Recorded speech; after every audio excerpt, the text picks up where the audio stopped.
Dave, kick us off. Ladies and gentlemen, welcome to another episode of the Tooele Happy Hour podcast, starring Jared Anderson and David Weiss. If head trauma had a podcast, it might sound like this. That's for you, Brian. Now, our guest today, Katie Adams-Anderton. Katie, want to introduce yourself to the audience? Yeah, sure. So I am the Utah County Democratic Party chair.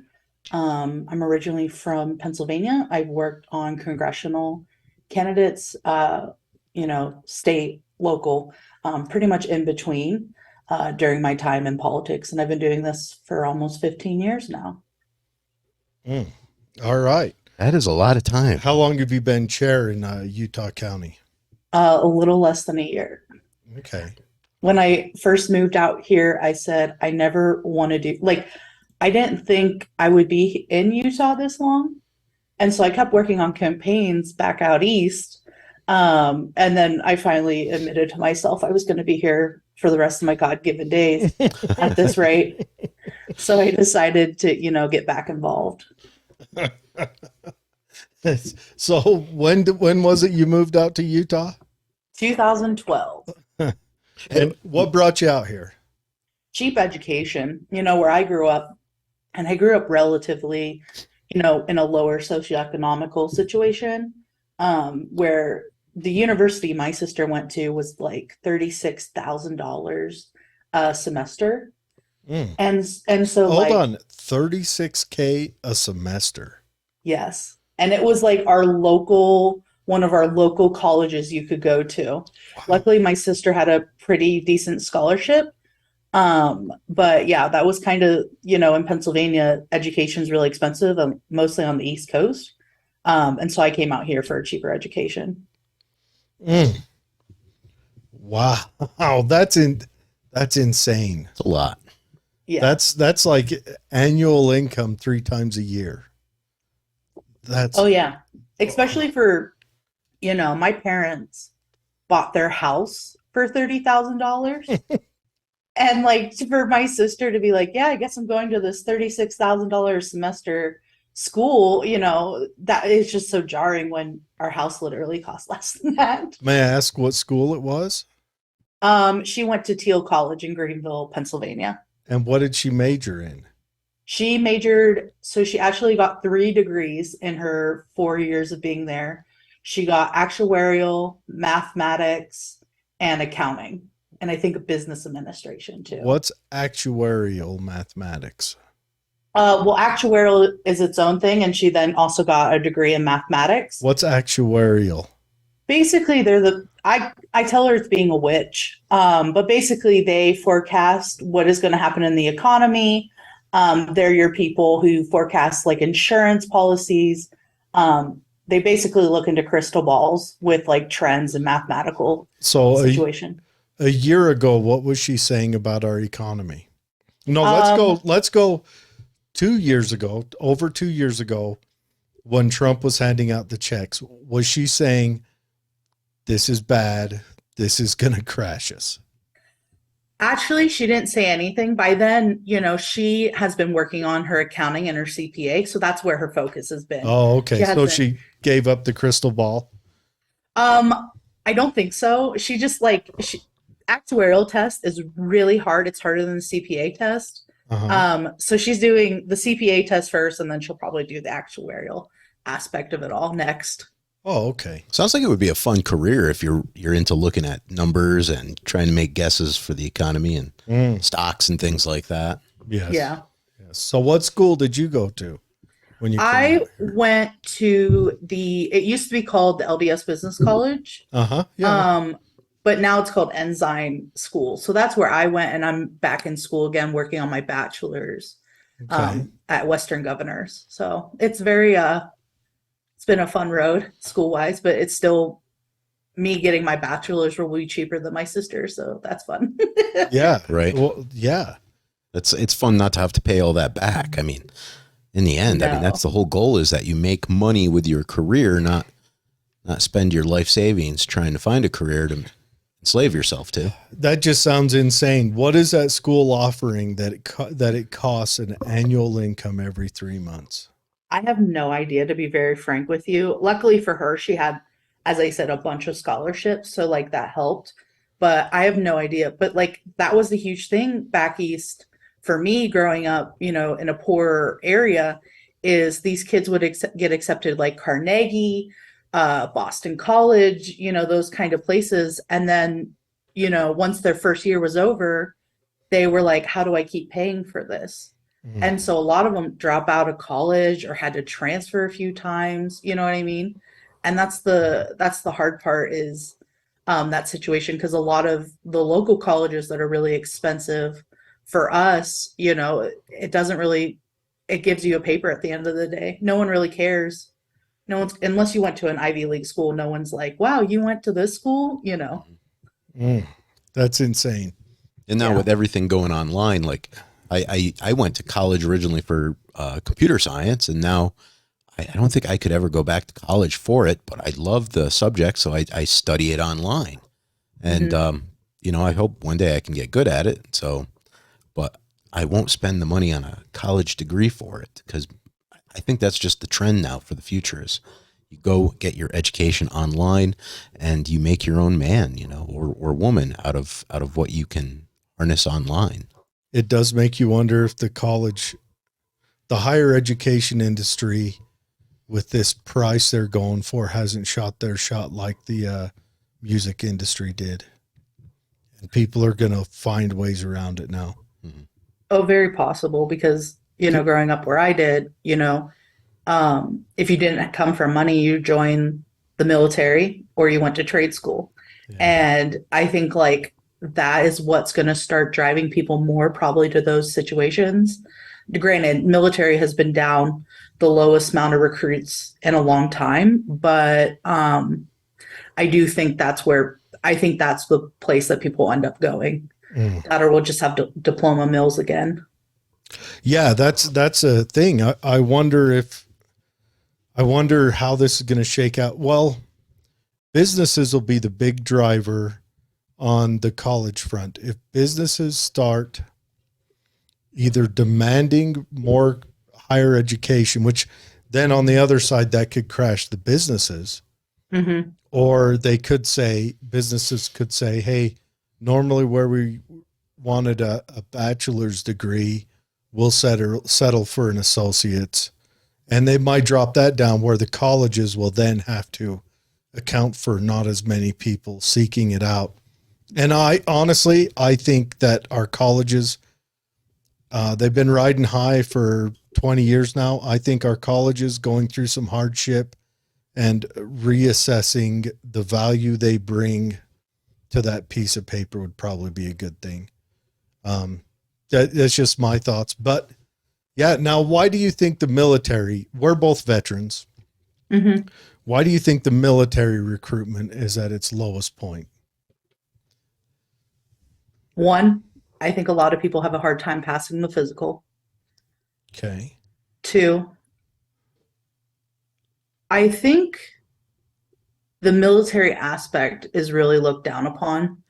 And it's very frustrating for me coming from a military family with relatives. One of the mans that helped raise me growing up, he did multiple tours in the Middle East. And so it really frustrates me that it's not the route. But especially out here in Utah, I hear all the time, well, I'm not good enough. I'm too good to be in the military, you know, and I think it's seen as this like almost lower class situation to have to go through the military instead of going to school. And I kind of think that's a little bit of the culture around it right now. And I might be skewed because my husband's family lives out here, and some of them are predominant people in Utah. And, you know, some of the kids, they don't do well in college or can't afford it. And they don't want to do trade. So I'm like, what about the military? And they're like, oh no, you know, we could never do the military. And it's just as such of treating it as like a lower class. And it's very upsetting sometimes. That's interesting because where I grew up, Now, you grew up in New York State. I grew up in upstate New York, yeah. And I don't think I've ever experienced that, but I have heard of it in, the more like political elite classes talking about it during dinner and stuff like that. But yeah, I can see where that's coming from. But me personally, if I were a kid about ready to go into the free market, and if I had the opportunity to go to war with China over Taiwan or go to college, I'd probably definitely choose college right now, even if I had to pay a lot more for it. World War III's looming over the horizon. I don't know if I want to join the military. I mean, if you think about it, I mean, China's a really big military, and I don't think we'd back down from Taiwan. And I think that looms in the background of our culture. I think everyone knows it deep down in their heart that whoever's in the military at that moment, it's going to suck. Yeah. But then you have people with 9/11 who, after that happened, their enlistment, soared. And so that's the hard thing, is it would be hard to know if we went to war with China, would people then run in droves to enlist, Well, 9/11 was an attack on our homeland. Plus, True. Okay, so I was one of those people who was like, I was faced with three options. I could either do nothing and stay home with my unit. I could either go to New York and help clean up, or I could drop out of college and deploy to Afghanistan, boots on the ground, pretty much the next month. And I chose to go boots on the ground because I didn't want to clean up the mess in New York, and I didn't want to miss out on that because, yeah, I think I did have a little bit of an anger issue because, it's New York. It was my home state. And I didn't feel threatened by the Afghanis because, compared to China, Afghanis, if you release the red tape from your military, it was a walk in the park in the beginning. I won't lie. But China will be a different thing. China, these guys are a well-organized military, and they have not superior, but to the Afghanis in comparison, much superior weaponry. So And they have a lot more people. I didn't have any fear going against the Taliban and Al-Qaeda in Afghanistan. But I tell you what, I maybe it's just because I'm older and I've seen what war is, and the thought of going against an army like China is frightening. It really is. Yeah. Yeah, and I can sympathize. I don't know. I mean, I don't know. I wonder what's got my brother was a recruiter in Maryland, and he sat, right outside of Meade. So he sat right on the edge of where the wealthy political class lives. Because in Maryland, it's almost the wealth is gathered around politics, which is another reason why I'm unfriendly towards politics, because politics don't provide anything for you. Mm-hmm. They're just leeches, parasites. Mm-hmm. You had the wealth right outside, and then you'd almost cross an invisible boundary, and right on the other side of that was desolate poor. And he would tell stories about when he would talk to these wealthy political class, mind you, the same class that's sending our young men and women somewhere else to, make that sacrifice. They talk horrible about when their kids talk to an army or military recruiter. And then this poor side, they're in such shambles that, only 1 in 5 can pass a background check for it. Or, the PT test, that's really not a big deal. You give me 3 months, I'll whip almost anyone as long as they don't have a physical disability. They can be, and it's not just I'll whip them. They can be whipped into passing the APFT, or I don't know what the Air Force calls it, whatever they call it. But it's that background check that knocks them out all the time. We call it tea time. I did not know that. That was the background that tends to be the problem. it was the big killer. It was the big Wow. killer, because getting someone to pass a PT test, you can do that. They just have to be appropriately motivated to, stick to a program. But a background check, you've got to go through lawyers and judges for that to be cleared. And that's the killer. And also, let's face it, on both sides of the political spectrum, nobody is satisfied with the government right now. And that's True. any part of the government, be it the president. I think the Congress, someone put it this the other day, and I thought it was great. Congress is dancing around popularity of leprosy. Congress just isn't popular. The Senate isn't popular. Our people aren't educated in any kind of civics anymore. I don't know if civics is covered in high school, but nobody seems to know what they are. But can you say that, and yet everyone gets reelected for the most part? I mean, don't we have majority people who run? Sure, and less than get reelected. 50% of the eligible voting people of the registered voters even vote. Well, I think a lot of that is you don't have candidates that are enticing. Who primarily votes? It's anyone that is older. How do you get the younger people to start voting? And the problem is we have candidates that really don't incite people to go vote for them. Like, how does Nancy Pelosi relate to someone that is a college, kid who's trying to survive on minimum wage, working a couple jobs? Like, how do you get that person to relate? And that's, I think, the biggest problem right now with people being upset with Congress is we have people on both sides, Republican and Democrat, that do not speak to the community that they're representing. And I think those people need to start being removed. That's true. But then again, you look at the flip side. So the youth are begging for stuff. And the elderly have lived a life that means they acquired stuff, much as the generation before them did when they were begging for stuff.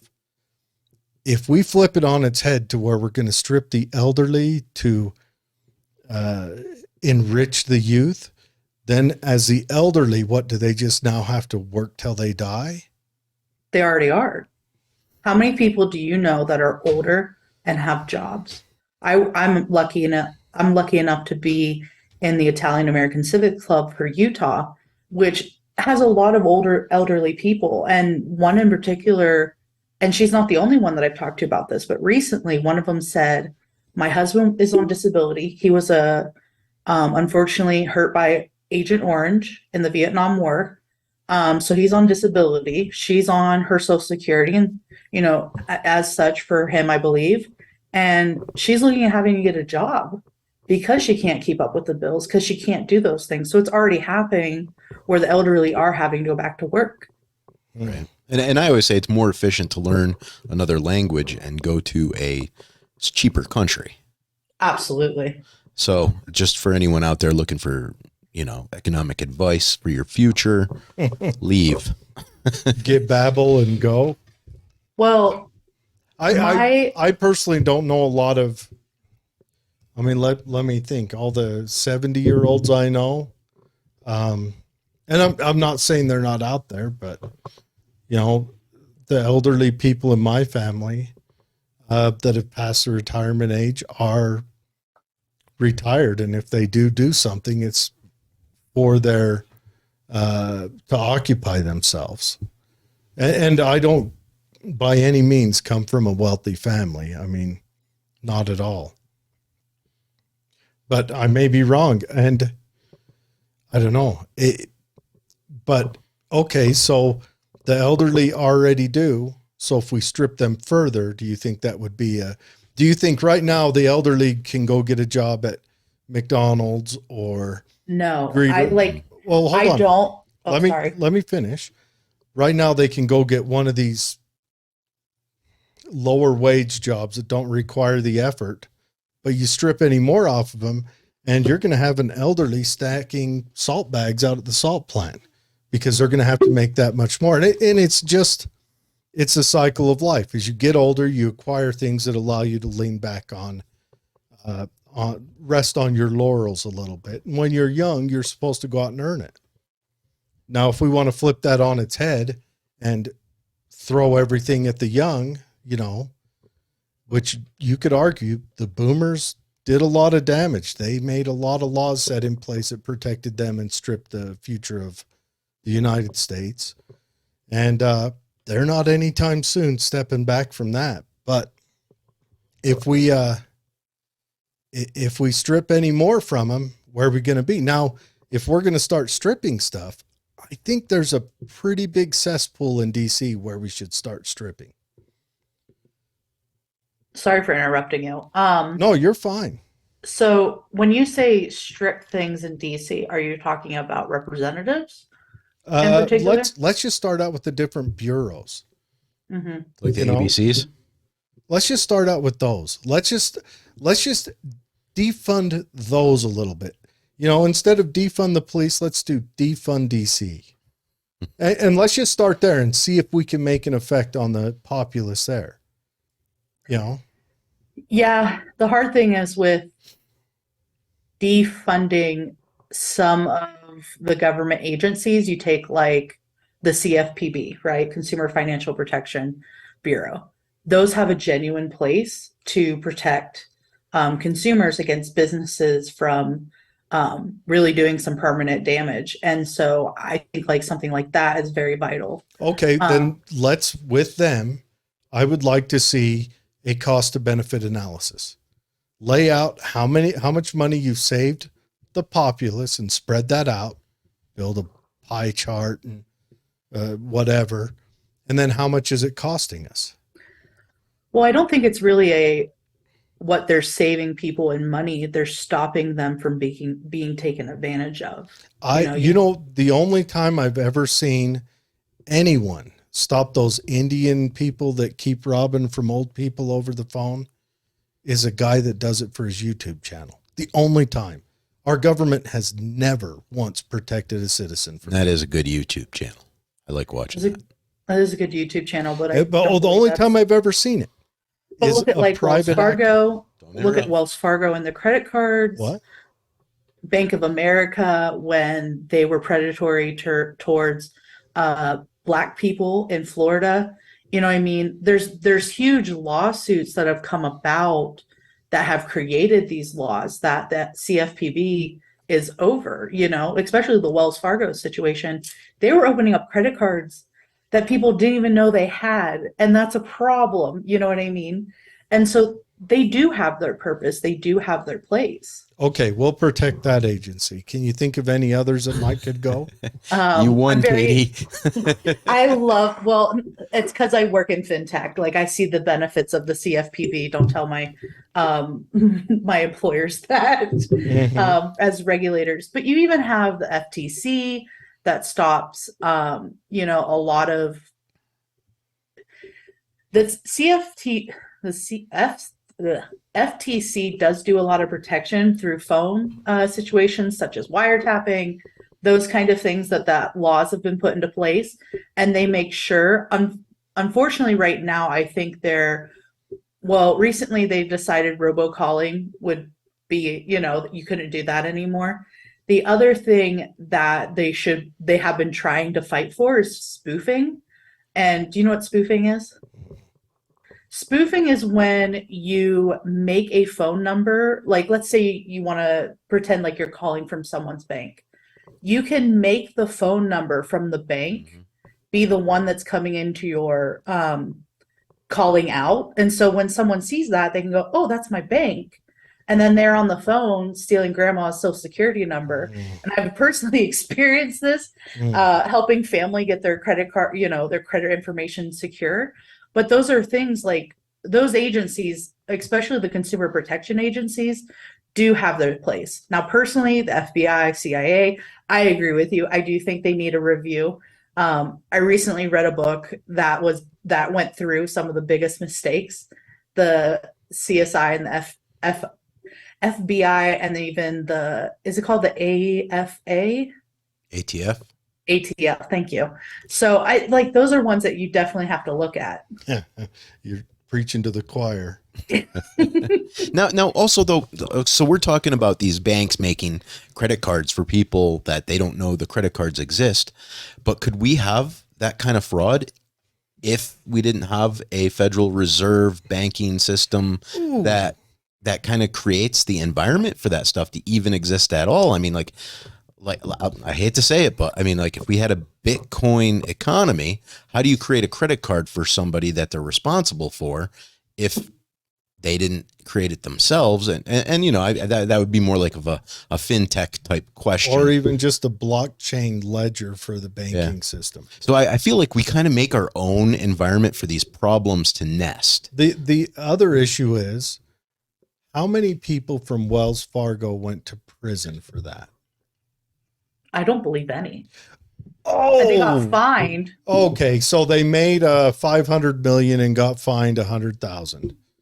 Yeah, Honestly, I think they got because fi- I remember the numbers, and that was Yeah. the numbers. They got fined. Yeah. I think it was like 134,000, Yeah. and they made millions, hundreds of millions, and Mhm. none of them were executed. No. Well, I don't believe in execution for that. Little column A, little column B, but anyway, but none of them went to prison. When No. universally, any management level person who signed off on that should have went to prison. And then we wonder why things like that happen. Yeah, and unfortunately, the CFPB, to my best understanding, doesn't have that ability to do criminal charges. That would be something that has to go through judicial courts. And I don't know what that would look like, that process.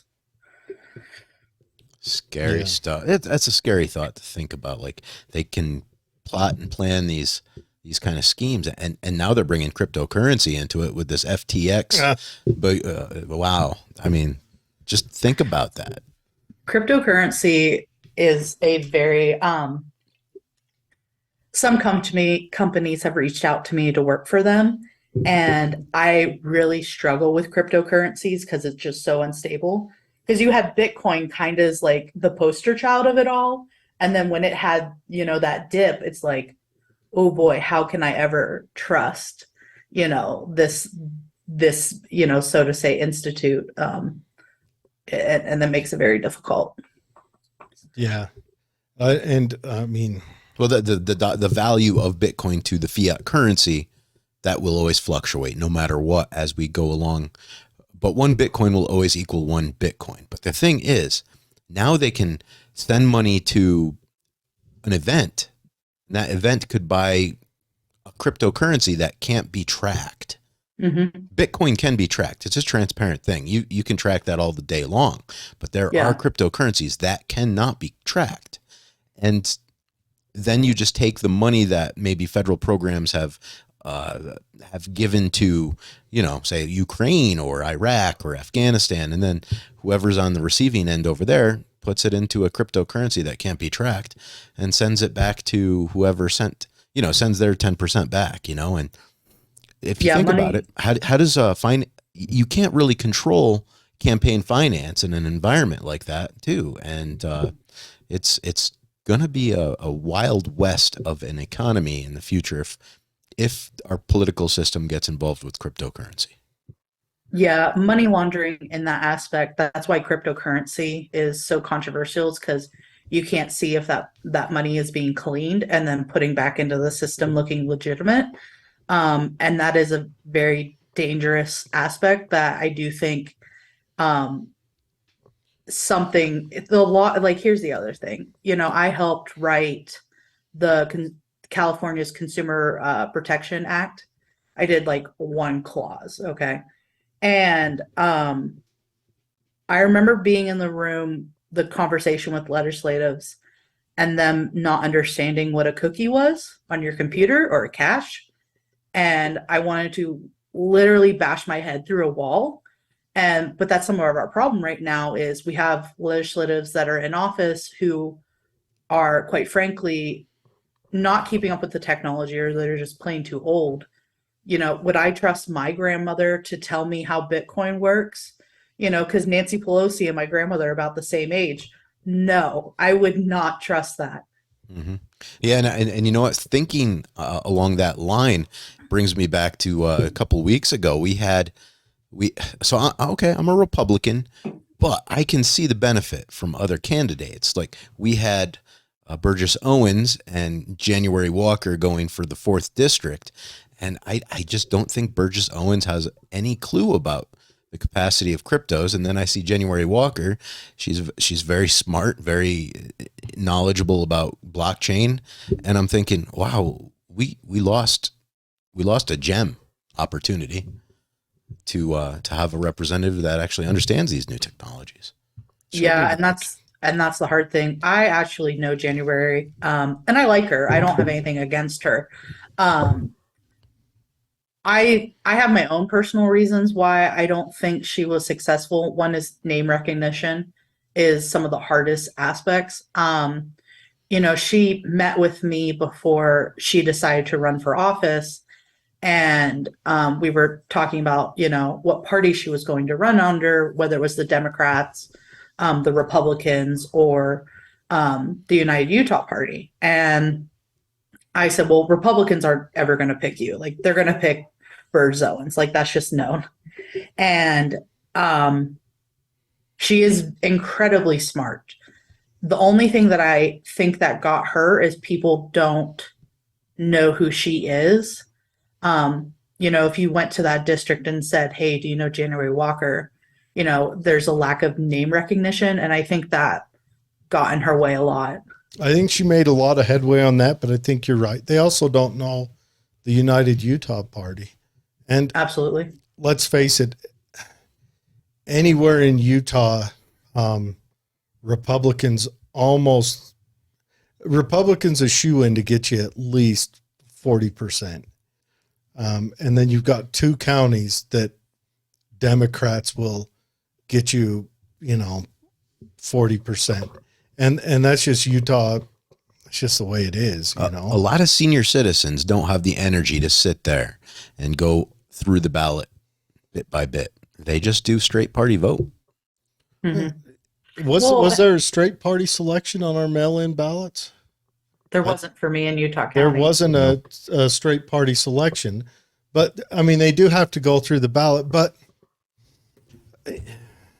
let's face it, this nation has turned into party politics has taken over. Most people don't do the research if they're going to vote on who they're voting for, and they just say Democrat or Republican or, on the partisan offices. And I think that's a downside, because I think if people would start looking into who they were voting for instead of just voting for a party, it would force candidates and office holders to be better. Well, I can't tell you how many times as a county chair I get emails asking me who they think they should vote for. And so I just send them, like, basically Utah County has like a big pamphlet every year of like, this is who's running, this is their short bio, here's their website. So I just send that county thing, because I don't want to write something, for you. And I think a lot of it too is that people don't want to take the time to research, and I think they're exceptionally turned off to the election process, especially the moderates per se, and those that are more centrist. And I think that's sometimes some of the problem. Mm-hmm. Because this year in particular, abortion was something that was highly talked about, right, as an issue. And, for some people, they don't want to even think about that loss of Roe versus Wade in their lives. And, some of them will go out and vote, and they do find that as a company, but some people just might genuinely feel defeated and feel like there's no point. And that's the hard thing. How much damage do you think the Republicans did to themselves this election with that? Oh my goodness, so much. Like, I think so too. Typically you don't have this type of situation where a sitting president's party does this well in a midterm. And so to have this, you're just like, oh, Especially a sitting president while we're staring at inflation and record gas prices. I mean, that tossed Carter out of the White House quick. This very situation gave Reagan 100% of the vote in California. yeah. It gave Reagan, I think it was something like 90% of the vote in New York State. And right now, I mean, the Republicans, that lost. Now, I agree with it because I'm a 10th Amendment guy. I think it should have been thrown back to the states because I don't see where you would even want to add abortion to a constitution. You know, it's Well, actually, let me ask you this: as a chair for the Democratic Party, now that abortion is brought back to the states, and I know I'm probably having like this local government type fantasy right now, but if our state leaders came together and said, you know what, the ring of power was put in the states' hands, but we want to bring it further. We want to give more opportunity to local governments to decide the abortion issue. So we're going to make it an opportunity for counties to decide on this law individually. Do you think the Utah state would allow that kind of power to slip into the counties if that was ever put up for a vote? Do you know who Stuart Adams is? Stuart Adams would never let the counties decide.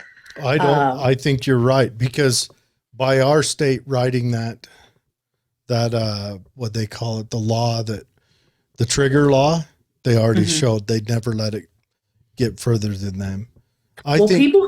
Sorry, go ahead. No, you go ahead. Well, people who voted for the trigger law never thought it would actually come to fruition. And some of them have openly talked about regretting voting for that law because now they said like a lot of it's really up to interpretation and it's really confusing for a lot of physicians, lawyers, and it's going to cost us a lot to go through the courts, you know? I think you're right. And I think they put themselves in a what would we call it? A Polish hostage situation. For sure. You know, I think honestly, I mean, I am not pro-choice by say. My feeling, I've let it be known. I think we should do our best to remove the government from the situation. If we can remove the government, that takes away a tool that the pro-lifers have to argue against it because none of their money goes to something that they find abhorrent. But then again, you know, we can just wash the nominal person's hands of it. And I think they put themselves, I would like to see, you know, Utah could have said no abortion offering clinic or whatever can receive any government funds and then let it wash down. Let it become something that is pushed out of the limelight and not shoved in people's faces again. Because let's face it, it was a done deal until Trump got in and people started having marches and saying, shout your abortion. And what's that lady's name who did that show, Girls?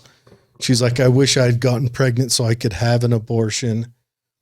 That's a weird wish. It was a done deal. That is an exceptionally weird wish. It was a done deal all through the 90s. I remember abortion just had died. It was a done deal all through Bush. We didn't talk about it. You know, Clinton came up with the clause, safe, or what is it? Safe, something and rare or whatever. And that wrote it out. But for some reason, when Trump got in and the left lost its goddamn mind and started having protests about everything. And that was one of them. You could turn it on and watch at least once a month. They were out there having a pro-abortion protest where it got pretty disgusting. They were trying to do Halloween level antics. And had they kept their mouth shut, I don't think it would have ever showed up on the docket again. Yeah, and right after Roe versus Wade was decided on in the Supreme Court, there's a gentleman, and I can't remember his name besides myself, but he's a pretty proponent for life, and he said that they would work on it, and he's been doing it since that moment. And so I think it went under radar because of, you can see across the country where it was being talked about during the Obama administration, you know what I mean, in that election cycle. The only time it got talked about is when the ACA was trying to force the Nuns Association of wherever to offer not just birth control, but Plan B. They were trying to force the nuns I remember that to offer Plan B to their employees. If that doesn't break your mind, I'm not Catholic and I recognize that's goofy. And then they tried going after businesses saying, you guys have to offer this. And they were like, we don't want to offer. And it was strictly over the Plan B. Yeah, and I might just not remember that. I believe you. That is, it's hard because, like, as a woman, and I have the BRCA mutation. So I've had, which means like I'm an increased risk for breast cancer, ovarian cancer, pancreas, and skin cancer. And I've already had a double mastectomy. I had some lumps, and so I had them removed at 22. And it really puts into question IVF when we have this kind of abortion stuff. And that's a lot of the reasons why I get concerned about it personally. Is What's IVF? in vitro fertilization. It's in, yeah. Thank That's the, okay. The fertile. Okay. I just needed clarification. Yeah, sorry. So for me, that's very terrifying to know if I will have that option. And additionally, like, there are people who genuinely need medical abortions. And right now in some states like Utah, what doctor is going to want to risk their medical license for something like this? And it's absolutely terrifying to know if you have a medical need, are you going to be able to get medical care? Can you explain some of those medical needs? If it's in your fallopian tube. That's not considered an abortion, is it? I Yes. think by definition, it's not. It's considered a failed pregnancy. I think by definition, if you actually look it up, it's called a ectopic pregnancy. Ectopic. Ectopic, yeah. And it's not considered an abortion. How do you know about this sort of stuff? I don't know. Why do I know about this stuff? I'm not supposed to know about lady bits. It's okay. I'm a man. It's okay. My dad says the same thing. Anytime I want to talk to my mother about something they don't want him to hear, I'll just start talking about feminine stuff. So he'll leave the room. To the garage. Garage. I've got a screwdriver. I've got a hammer. I'm going to go do something. No, those aren't considered abortions by the medical association. Those are considered not miscarriages, but life-threatening. No, they're not even considered a pregnancy. Yeah, and unfortunately, some of the laws are written that it's really that gray area of not sure because medical doctors don't want to risk their licenses. We had for something like that. Thatcher on, and he talked about that. He even brought that up. He was like, well, I can see where she's coming from because, like, if I'm a doctor and I'm like, oh, is that or is that not against the law? I'll be like, I'm just not going to touch it. It's questionable grounds. Now, I don't agree with the government saying we're not going to let you do this for obvious reasons. But then again, I don't agree with the government saying, hey, we're going to fund this organization that, only so much of its funds go to abortions. And then none of those clinics offered anything but. So that's forcing people who find it stain on their soul to fund something that is atrocious. That'd be like forcing me to fund, I don't know, fried okra stands, even though I need to try fried okra. I might actually it's like amazing. It. I hated it growing up, so it's the only food I don't like. But yeah, you see what I'm saying? We need to, there's got to be this level ground. And I think removing government from it, stopping theft from people, and then handing that stolen goods over to something that they consider abhorrent. I think that's the way we need to start going with stuff. The problem is right now, even with no funds going to some of these places, it's just stopped for a lot of women. And I that's, agree. that's like right now the most terrifying part. Like, I don't necessarily disagree with you on the fund aspect. You know, I went with someone for them to get an abortion, and it was expensive. It was like $800. And so I would be really surprised why that wouldn't cover it in entirety, unless, you know, you're on some financial situation. But overall, I think right now the biggest issue is access, and then going from there, what that looks like. Because I think that's a lot of people's problem in politics is we see Z and we're at A, and they don't recognize like all the time it needs to get to Z. And we kind of have to spend more time getting there. Just out of curiosity, was that price with or without health insurance? They don't take health insurance, to the best of my knowledge. So she didn't have health insurance. And I'd be okay with health insurance offering a pro-abortion plan. And all those abortion marches with all these movie stars out there screaming about it. I don't know why those movie stars don't start and fund a service that could handle that. But can't while it's illegal. Well, it's not illegal in Nevada or Colorado. But in other states, like, that's the problem is, do you want to have like The only hard part is Texas, because if you're driving from Texas, from some places in Texas, you might drive for a week before you leave that god awful flat place. But in Utah, we're in Tooele, an hour and a half. We're in Nevada. It's like getting a lottery ticket. You're what? 2 hours, 2.5 hours from Colorado? Just hit I-70 and blaze that bad boy out.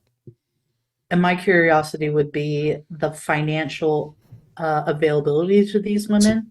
That's what I'm saying. Why don't all these super wealthy women that go out and wave the banner, all the movie stars, the whatever, say, hey, we're going to start a fund and we're going to put I actually think I think they do. There that is.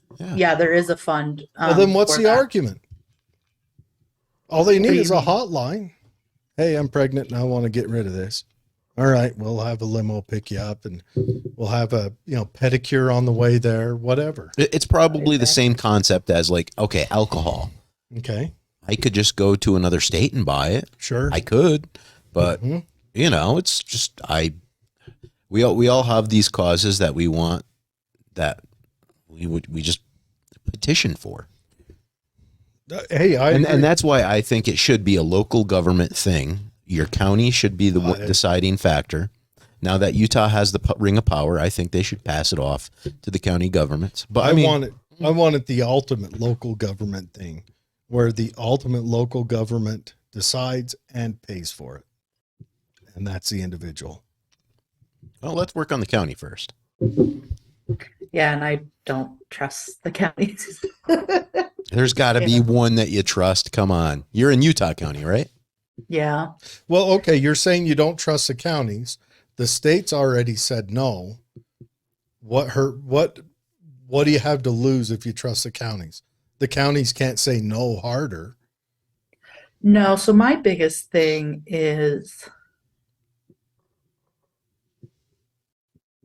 with having the counties decide is a lack of uniformity. And then also, I really just think this is a federal issue because of it's a human right. You know what I mean? It's a human right to have bodily autonomy, and so I believe that's something that should be done on the federal level. Problem with federal level is, all right, let's say Trump gets back in and he gets to be the deciding factor. You know how that will go. Let me pose another argument. Isn't the right to life already in the Constitution?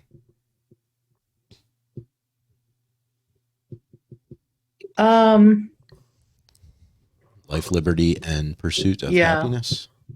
But the other aspect is, what about the life of the mother, is her life less What do you than? mean the life? You mean, you see, you're going to an extreme that her life doesn't end. She has an uncomfortable 9 months. She has an uncomfortable 5 months at the extreme. And then another 18 years after that. No, because she can wash that child away. And additionally, you have medical complications. Sure. The United States is one of the highest Sure. But, developed countries that have, sure. maternal death. And so, But in your situation, there is a death, period. That's the definition of it. but is it even a life? That's the hard thing. That's where you've got to argue that point. Yeah, and I personally don't believe so. I have Do you put a cutoff time on it? I don't believe until it breathes. Well, So like it could be breaching.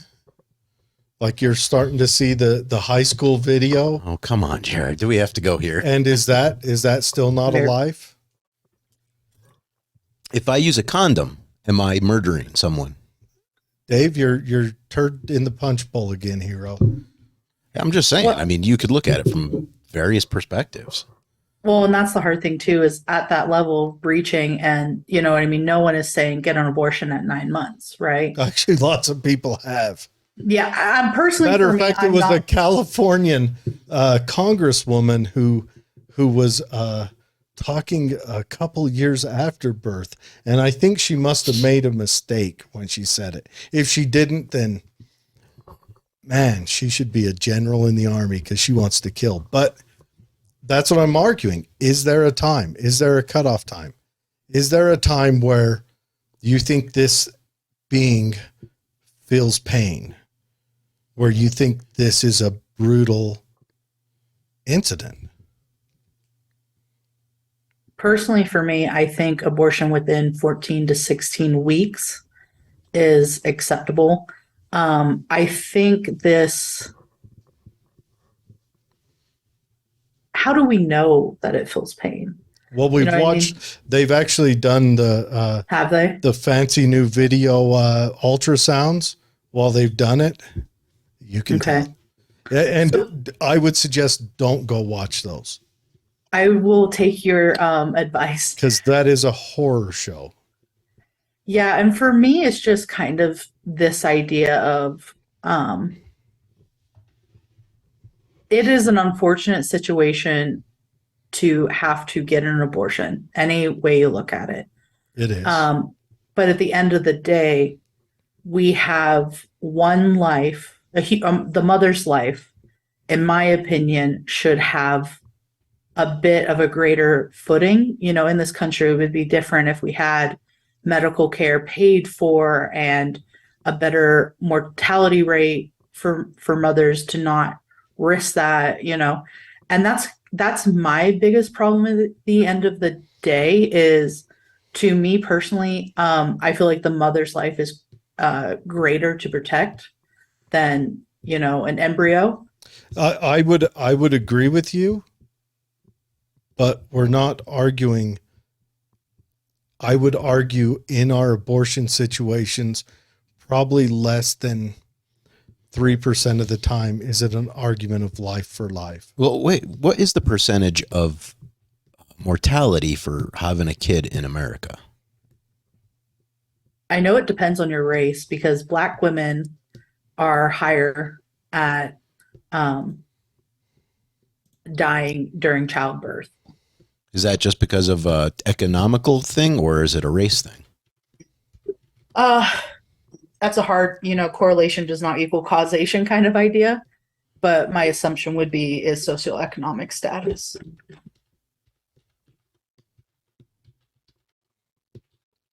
So I would say, I wish I would like to see the mortality rates being more secured before we say maybe we should. We should do the process. Okay, this number is not extreme.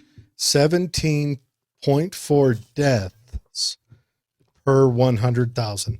Also, something to bring But up. look, compared to other developed countries. And let's argue this because I've dug into this. Do you know that the United States measures this death from the start of the pregnancy? And I think England measures from birth. I think Sweden starts measuring like a week after birth. We have the strictest measurement. So if we measure on the same numbers as them, we actually fare better than them. So we're not even like calculating apples to apples. We're looking at totally different statistics. Yes. Measured differently. Okay. Yeah, and I would be curious to see that. I've never look it up. It's something someone turned me on to a couple years ago. And I'm not here to argue against abortion, but I want to make sure that when you're bringing this argument up, that you're not arguing from a point of a straw man. And I will say 18 out of 100,000 is still not a good number. I mean, if my lottery chances were that good, I'd be thrilled. Sure. That's not a good number. That's a high mortality, right? From my perspective. Probably not compared to 100 years ago when it was like 1 in 12. But here's something really to look at is you're arguing the life of the mother when that's not really the big argument, because it's comfort of the mother in most abortions. And I don't know the statistic of why women get abortions. Is it medical? I would assume it's majority. It's like 65% are just, they don't want to have a baby. But why?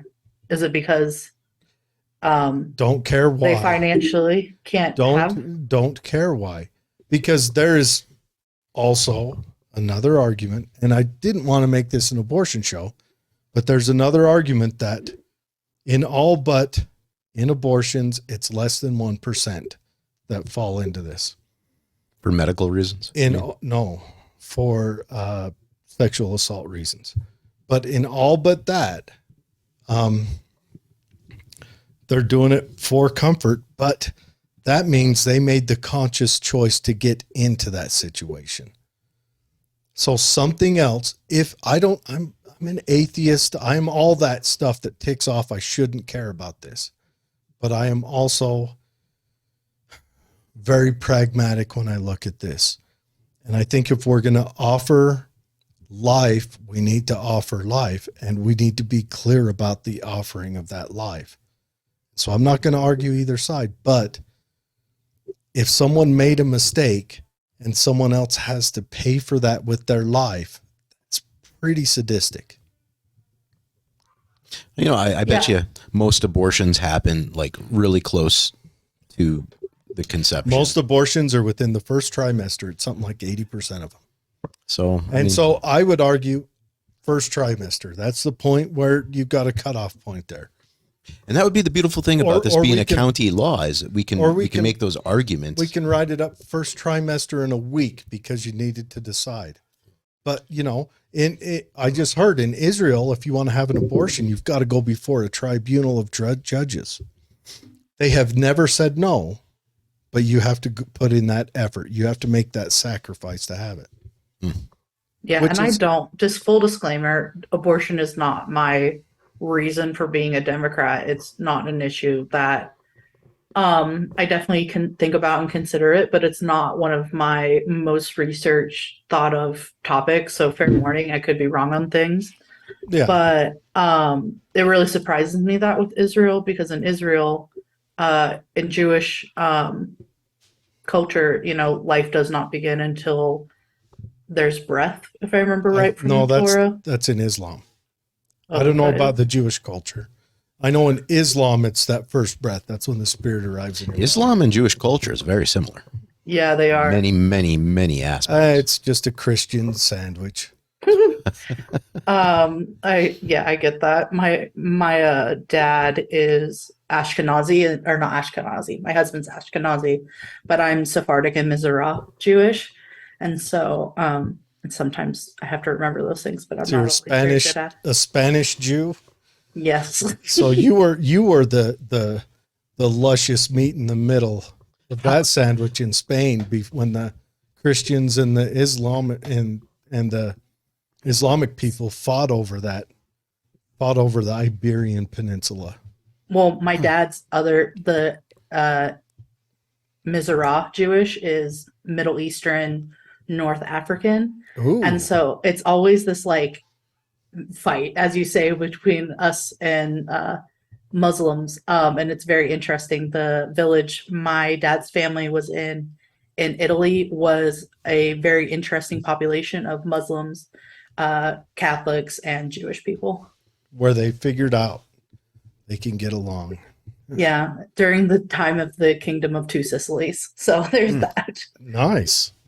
Sure, that makes for interesting family reunions and stuff when you come from, the different tribes of that religion. Because I don't know, I've always heard there were a lot of different types of Jews in Israel, and they didn't always get along with each other. And I don't know. I mean, this is just what I hear from people I know that are Jewish. And They would be just like us now. who knows? But Well, that's it's pretty cool still- that you can get married and just coexist in different tribes and stuff, because that's part of how our society is going to eventually succeed if we can't all get along anyway, right? I mean, Yeah, and the different tribes, like not even tribes, different communities of Jewish, the Sephardic and Mizrah and Israel is really kind of looked down upon in some aspects. Well, You the know, 'cause- Mizrah, definitely the ones from North Africa, but they Mhm. need to bring up, hey, we have the ark, so shut up. Supposedly wish. that's in Ethiopia. That's what they claim. Yeah, the temple there. But Mhm. no, it's definitely very interesting being a Jewish person of color. And then, anytime I tell people in the Jewish community that my husband and I are related, they're always like, "Oh, a mixed marriage." And it just feels so gross and weird. Well, some of my favorite stories are the stories from the Iberian Peninsula, right after Charlemagne, and that when there was that big fight over the whole peninsula, because it's an interesting time. I mean, Islam then was in a golden age, and the Catholics up north of them, Charlemagne and I think Peter and them, they were kind of the brutes that kept bumping up against science. It's a real interesting time. Yeah, I'm learning more about it, just the whole the peninsula, because I don't know, I don't know a whole lot about that aspect of my family, so I'm just learning. so what is going on with the Democratic Party in Utah County, Katie? Let's Well, dive into that. it's definitely been fun recently. We had quite a few House District candidates: Nikki Pino, Ann Schreck, Daniel Friend, Michael Anderson, and others. And for a lot of them, if we hit over 30%, we had a good day, which is a little bit, frustrating being in Utah County. We did have one campaign that got 39% was the last time I looked. And it sometimes can be a little frustrating to constantly get to that level and just like kind of fizzle out. And plus two, right now we've been hit a lot by the decision by Utah Democrats to back Evan McMullen versus the Democratic candidate. Versus we've- Kale. Yeah.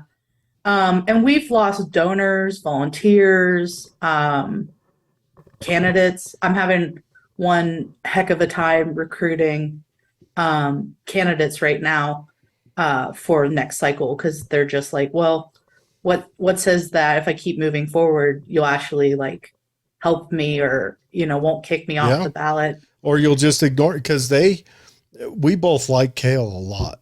We've had him on a Same. couple times. He is a good dude. We've had McMullen on, and I'm not dogging McMullen with this, but I felt what and believe me, I went harder at Kale than I have at you, and I'm still friends with the guy. Yeah. But I go hard at Republicans too. You're all socialists. But that is kind of weird that they dumped their party guy to back McMullen. Was it just because they thought he had more of a chance? So, Well, you have to start at the beginning, okay? We started noticing so like how delegates are picked to decide that made that decision. They have to come to our convention and caucus night to sign up to be delegates.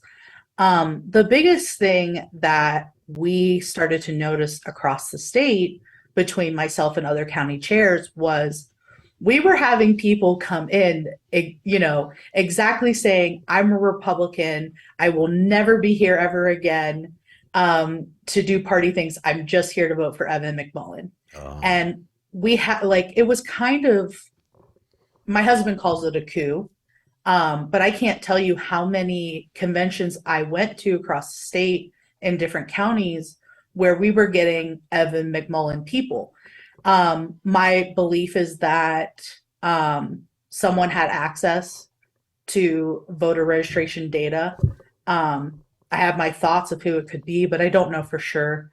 And I think they primed to get people to come to these conventions and stack the convention, the state convention. And it was funny. I was talking to UDP's vice chair, Oscar Mata, and we were having a conversation on election night. And I said, you do know they stacked the deck for this. And he said, of course they did. He's like, that's just what you do in politics. And it made me so sick to my stomach to know that fellow Democrats and especially leaders on the state level are going, yeah, let's stack the deck. Let's get rid of actual Democrats and their voices and put this guy in. And so that was my biggest problem with it. Do I believe Cale Weston would have won? I don't know. I kind of lean of probably not, but don't know. Can't use a crystal ball. I think he would have done as good as McMullen, though. I agree. And the problem is Cale's message is a Democrat. Granted, he's a Democrat from 15 years ago message, but it's a Democrat message. Absolutely. And I think for that situation, we abandoned our beliefs in our party system. And that's my biggest problem with this all right now is we have people in our counties, mine included, that are going, why should we ever support you if you're not going to support us? And it's been exceptionally difficult right now. I have a volunteer of mine that's on my steering committee, which means she's in, closer of the executive team. She helps, the steering team makes some more prudent decisions. And she was telling me the other day that she doesn't know if she's going to continue on volunteering because of all of this, because she's transgender. And she said, Evan McMullen would never answer me if my ability to live as a person would be accepted and protected. And that was really difficult to hear that from her. Because at least if he would have just said yes, no, but it was this just blanket thing. And she went to multiple venues to ask him this one question and he just wouldn't. And that to me is a problem. You can't just decide to back someone who won't even tell you what his beliefs are.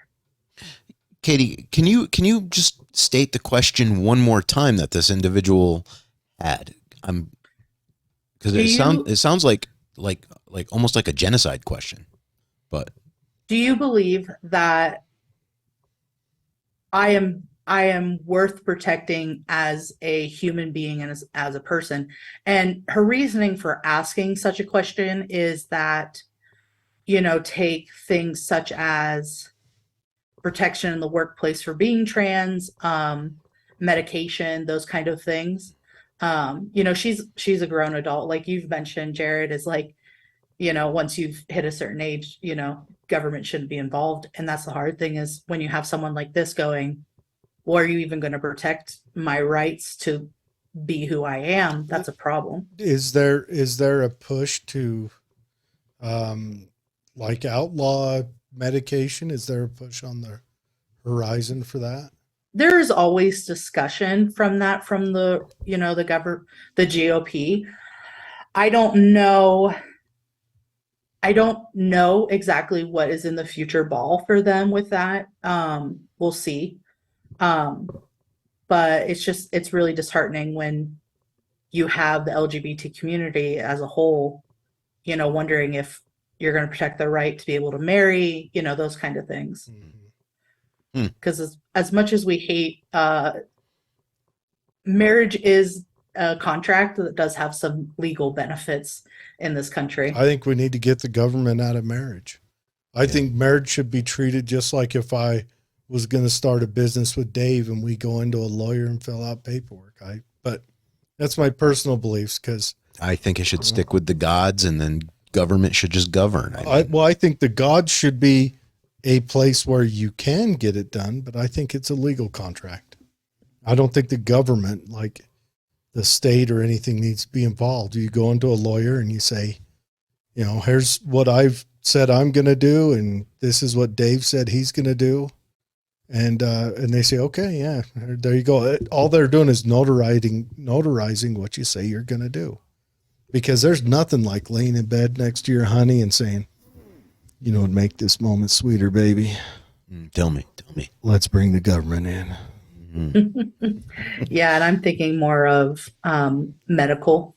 If you're in a medical accident, your spouse gets to make those decisions, those kind of guarantees. Sure. How many people? And that should be done on just a legal contract. Because right now I can go in and make you a person I've talked to for the first time today, make you my representative in legal and medical cases. It should be that way, but it's not. And that's what it should be. There may be times I get married, I don't want them to have that power. I'd rather give that to someone who's not mean. And I've seen that. But you see what I'm saying? It should just be and then if you want to do it through a religious ceremony, maybe the bishop and or padre has a form where you just got to sign on the 5 X's and you're done, saying in our religion, this is what we consider a marriage. But I think outside of that, you can go to a lawyer or a judge, or let's make it one of them, what do you call them, where you go into the bank and have a notary public and say, hey, this is what I'm going to do. And they, all right, Yeah. And I think it depends. What you're talking about is completely uprooting the system as it's current. And unfortunately, I know, let's not do that. It's definitely much harder than working in the confines of what we have, because what you're suggesting is, I think it's worth looking at. Yeah, it's most likely going to be like, if you did something like that, it would be exceptionally difficult. But for the bounds that we have right now, that's kind of what you have to work in those parameters at the moment. Right. Not saying it can't be the end goal, but somehow we've mixed the religion and the government together to the point where I don't know. I think that's a dangerous equation when you have government and religious stuff mixing together. Didn't we try to separate that stuff once? Isn't that a non-consensual menage a trois? I don't know. Because I don't remember signing up for this one. Yeah. But anyway. But yeah, so all right. I completely agree with you. You should have answered that question.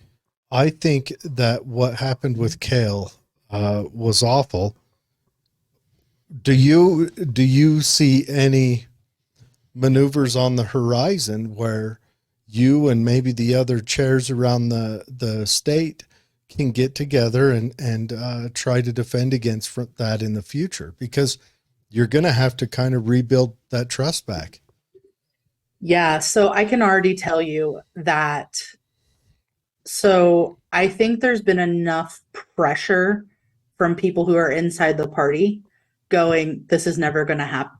This isn't going to happen again, that there is going to be constitutional changes to our documents that should stop that. Additionally, I think there are and I don't really consider myself in this group. I think there are counties that definitely have some ideas of what needs to be done, and I do think they'll be pushing for that.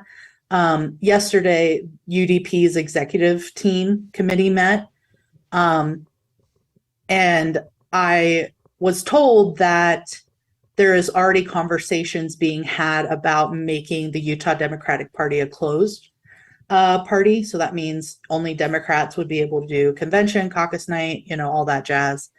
And I don't really know where I stand in that. But I do see its merits. And so I definitely, there's people are having solutions. I have my own personal solutions that I think need to be taken right now, but yeah.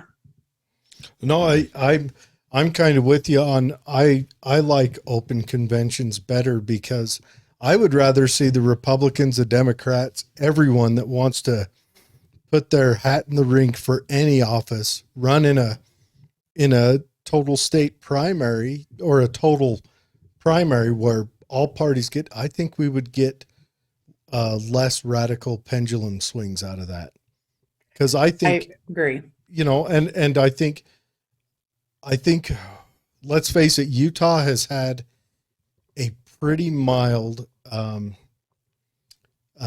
Utah hasn't thrown any Democrats into the ring that have been radicals, because you get radicals in both parties, right? Yeah.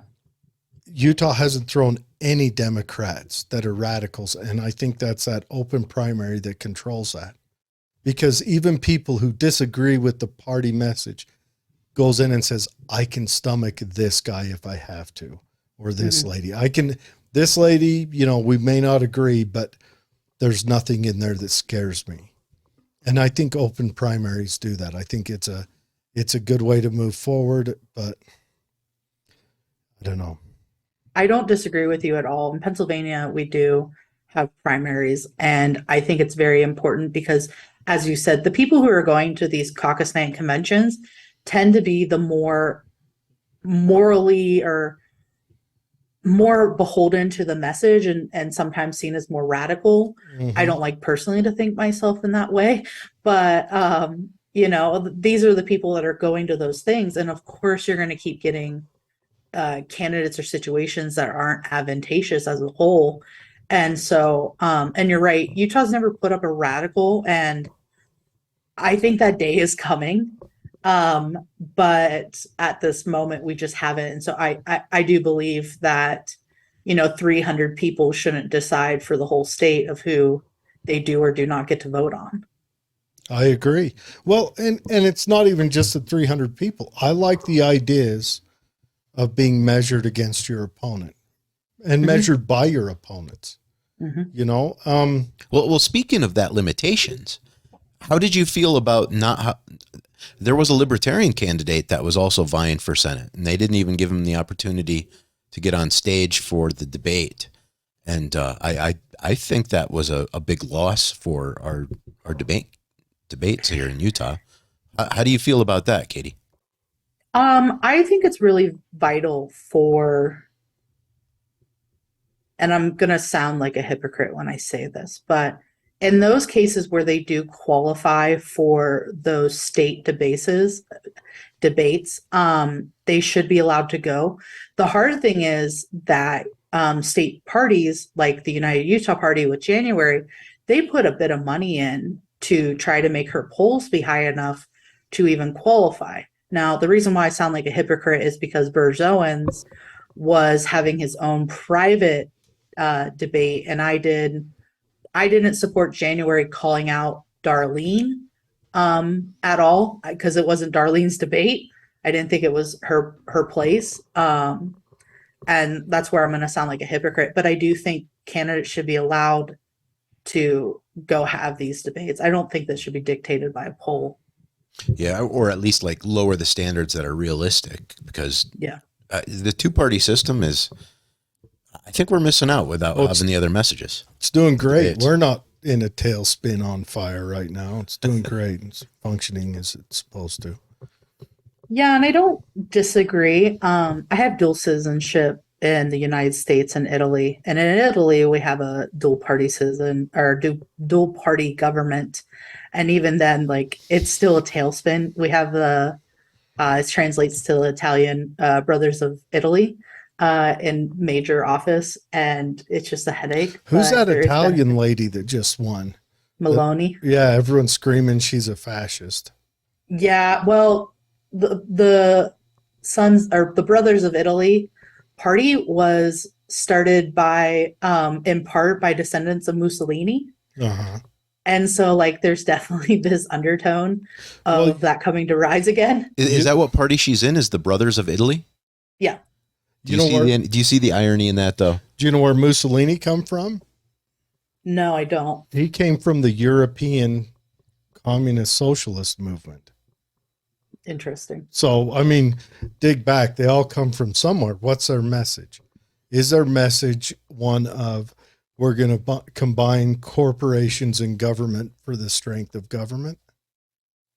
It would be comparable in the States to like right wing nationalist attitude. And I think the What do you mean by right wing nationalist attitude?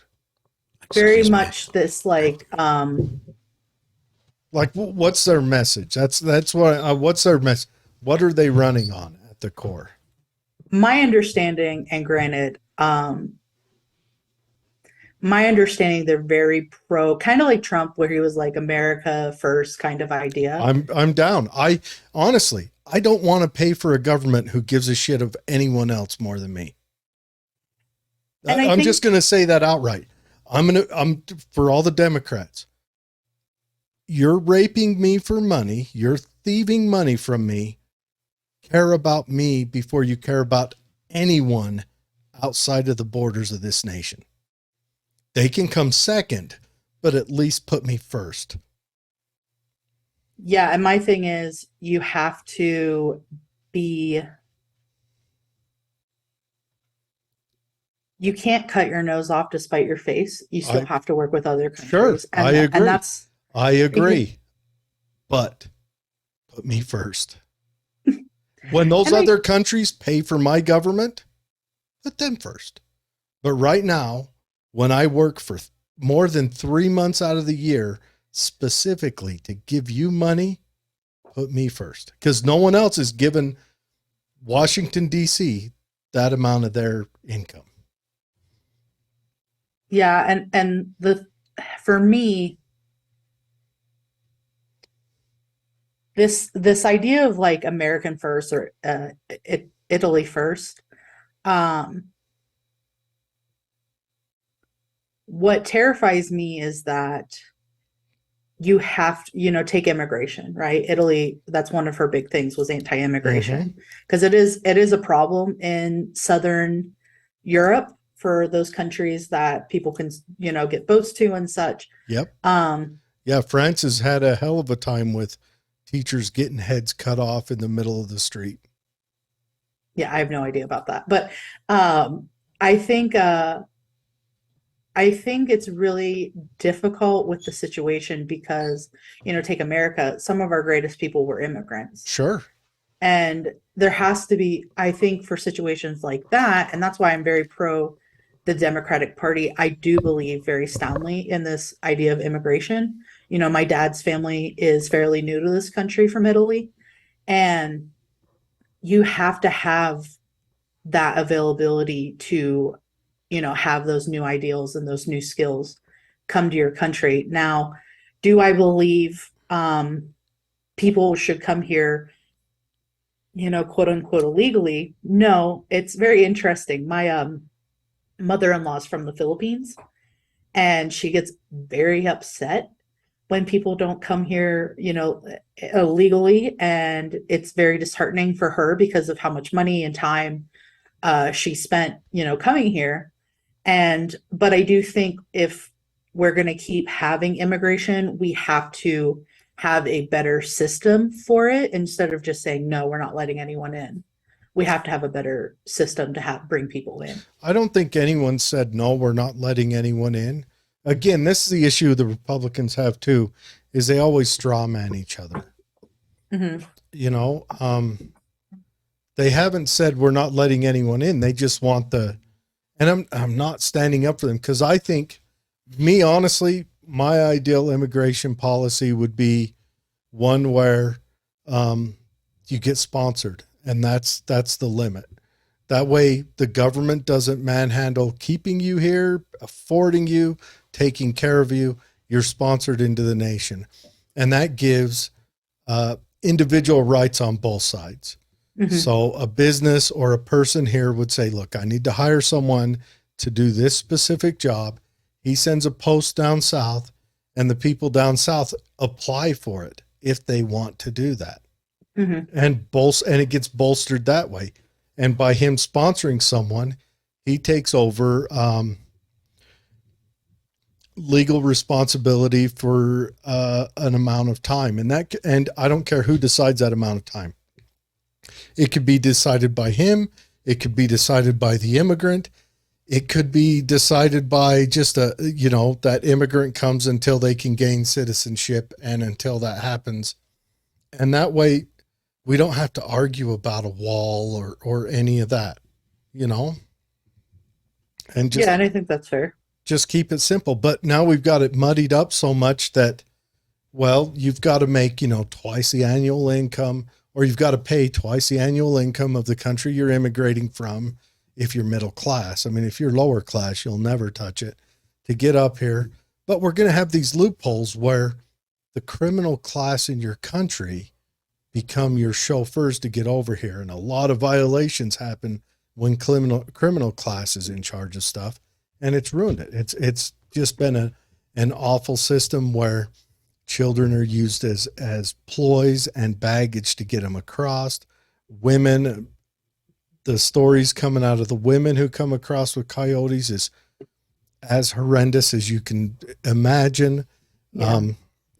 And it's become a system that is broken. And I will throw this out. The Catholic Church, I like what they do, but I think the Catholic Church needs to be the ones to spearhead to make that side of it safer. Because That's an interesting aspect of viewpoint. Yeah, because the Catholic Church has a shoe-in Mexico, Mm-hmm. right?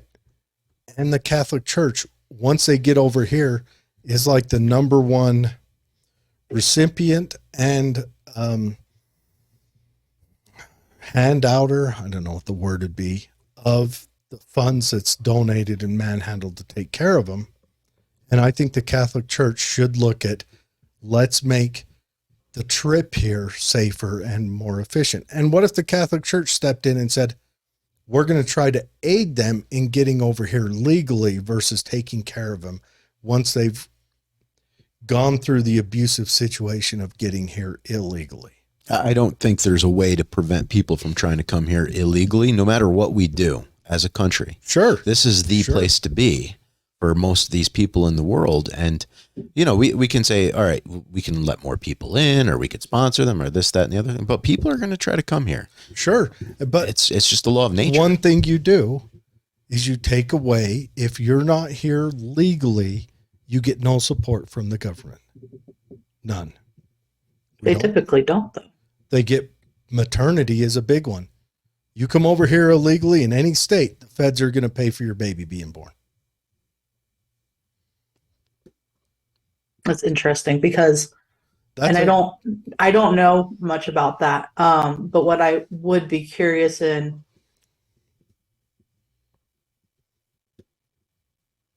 I just would be really curious in, like, if they didn't, what would that look like? You know what I mean? You have a child going to die. What would it look like? But then again, how many of them are, when they first find, and I don't know if there's a number, but would there be a number that when they first find out they're pregnant, they set out on that expedition? And all that does, if there's no one trying to get here illegally, there is no more coyotes. That's it. Just like if we end the war on drugs tomorrow, the cartels disappear overnight. Yeah, and I would just be curious because, you listen to migrants that have come through those channels, and a lot of them are very sincere. It's very much, my son would have been taken or killed, and those Sure. situations, or their family's been murdered. And that's the hard thing for me. I don't think it's very much like, oh, I'm pregnant, I guess I'm now going to walk up to the United Sure. States And I don't know. I'm not arguing that, but I'm just arguing. Actually, it's not just the desperate who come here and anchor baby it, but there's well, I know in Brazil, the wealthy actually plan their vacations to bring their children and birth their child here so that they have dual the citizenship, dual citizenship. Yeah. And my wife is Brazilian, so I went through the process of looking at all the options. And so I'm not arguing. Expensive. I'm not arguing against it. We have systems that are flawed, obviously, and I agree with you. I would like to make, because I am not anti-immigration, but there is a basic law of nature. You restrict what you tax, and you get more of what you incentivize. And our government's good at taxing people who are doing good and incentivizing people doing bad. Do you believe then in taxing the rich more? Because most wealthy people are paying less taxes than your typical middle Less income. percentage, not less taxes, less percentage. And that's a complicated area when you get to. Well, our tax code is only this thick, right? I would rather see a flat tax. Just a straight up flat tax. For every dollar you make, you give 10 cents to them. Yeah. And then you have places like TurboTax that would, fight you to the end. Sure. They make their money. I want Turbo's tax to stand right behind the ATF in the line for finding a new job. I don't disagree. That's the hard thing with our tax system too, is just, and I would rather see all our taxes apportioned to the state, and then the state forwards it on to the feds. Ooh, I like that. Because you like it small. I'd rather it goes to the city sends it to the county sends it to the state sends it to the feds. Instead of the trickle down aspect for you. And instead of me having to file 2 tax returns and figure out what my percentages are, let them deal at the I state pay level. one place. Yep. I like it. Yeah, that's not a bad idea. I know, but most government doesn't want to. I know it's not a bad idea. We We just need a time machine, and we need to go back, and we need to tell Teddy Roosevelt not to run against Taft. Otherwise, we're going to get Wilson, and the nation's going to be done. It's all we got to do. That's it. Easy. Yeah. Wouldn't it be nice to have a time machine? There's lots of things you can do. Yeah. But no. And then next go to Horace Mann and kick him off the boat as he's on his way back. But that's a side point. You wouldn't be able to afford the gas for the time machine, probably. That's true. That's true. Maybe it has one of them flux capacitors like on Back to the Future too. Very potential. But yeah, so no, and I know I'm bringing up a lot of odd arguments and stuff, and I just simple arguments. I think there is nothing the government does that private industry can't do better. Theoretically, huh? Theoretically, the problem is that private businesses then take advantage of people, which is the hard thing. And so does government. And the difference is private businesses have competition. If the government abuses you, does the government have competition? Can you say I'm going to go with a different government? But you have then companies like take your cable, right? Which has a monopoly given to them by. But that's the thing, is that those companies work out which cities they're going to have. Sure. Who gives them that monopoly though? I hear what you're saying. But there's not one monopoly that exists that doesn't exist without government. Yeah, and I would be curious to think more about that. Because you even take like food, right? Most of your food is like owned by three companies And typically. why'd it get that way? I don't know. Do you? Upton Sinclair wrote a book called The Jungle. And he thought it would cause a socialist revolution in the United States. Remember this, Upton Sinclair, The Jungle, used to be required reading before you and I were born. Anyways, so you had Imperial Chicken, the group that became Tyson Foods, Cargill, which is the third one, but they weren't big then. And they said, oh, people are calling for this regulation on inspecting the safety of our food and our industry. Well, who had been paying for the inspections to put a stamp on to say you were doing good prior to that? It was those companies. So those companies said, hell yeah, let's set up the FDA. Let's get them to go in there. That way, the people pay for our inspections and our certifications, and we lose money. And then let's support every regulation that's proposed, because we already have the battalion of lawyers to check off our lists. We'll get no upstarts. We'll have no competition. They essentially started a cartel through the government. It's interesting. Yeah, and for me personally, like, yeah, I don't even know where I was going with that thought. Sorry. No, I just made the argument. There is not one monopoly that can exist without the government enforcement. Interesting. I'll have to read that book. That sounds really interesting. I wrote it down. It's called The Jungle by Upton Sinclair. Now, it also, like, I think of like the sugar cartels. We interviewed a guy recently. I know like Marco Rubio supports these, and politicians in Florida, they support these sugar subsidies, and these sugar subsidies elevate the price of sugar within America by 2 to 3 times more expensive. And that's when Coca-Cola and all these other companies started to use corn syrup rather than sugar. And we're like the only country that uses corn syrup in our sodas and ketchups. And we're calling, France and Germany socialist, but I go over there and my ketchup is at least they got sugar in it instead of corn syrup. So, these food regulations are kind of weird.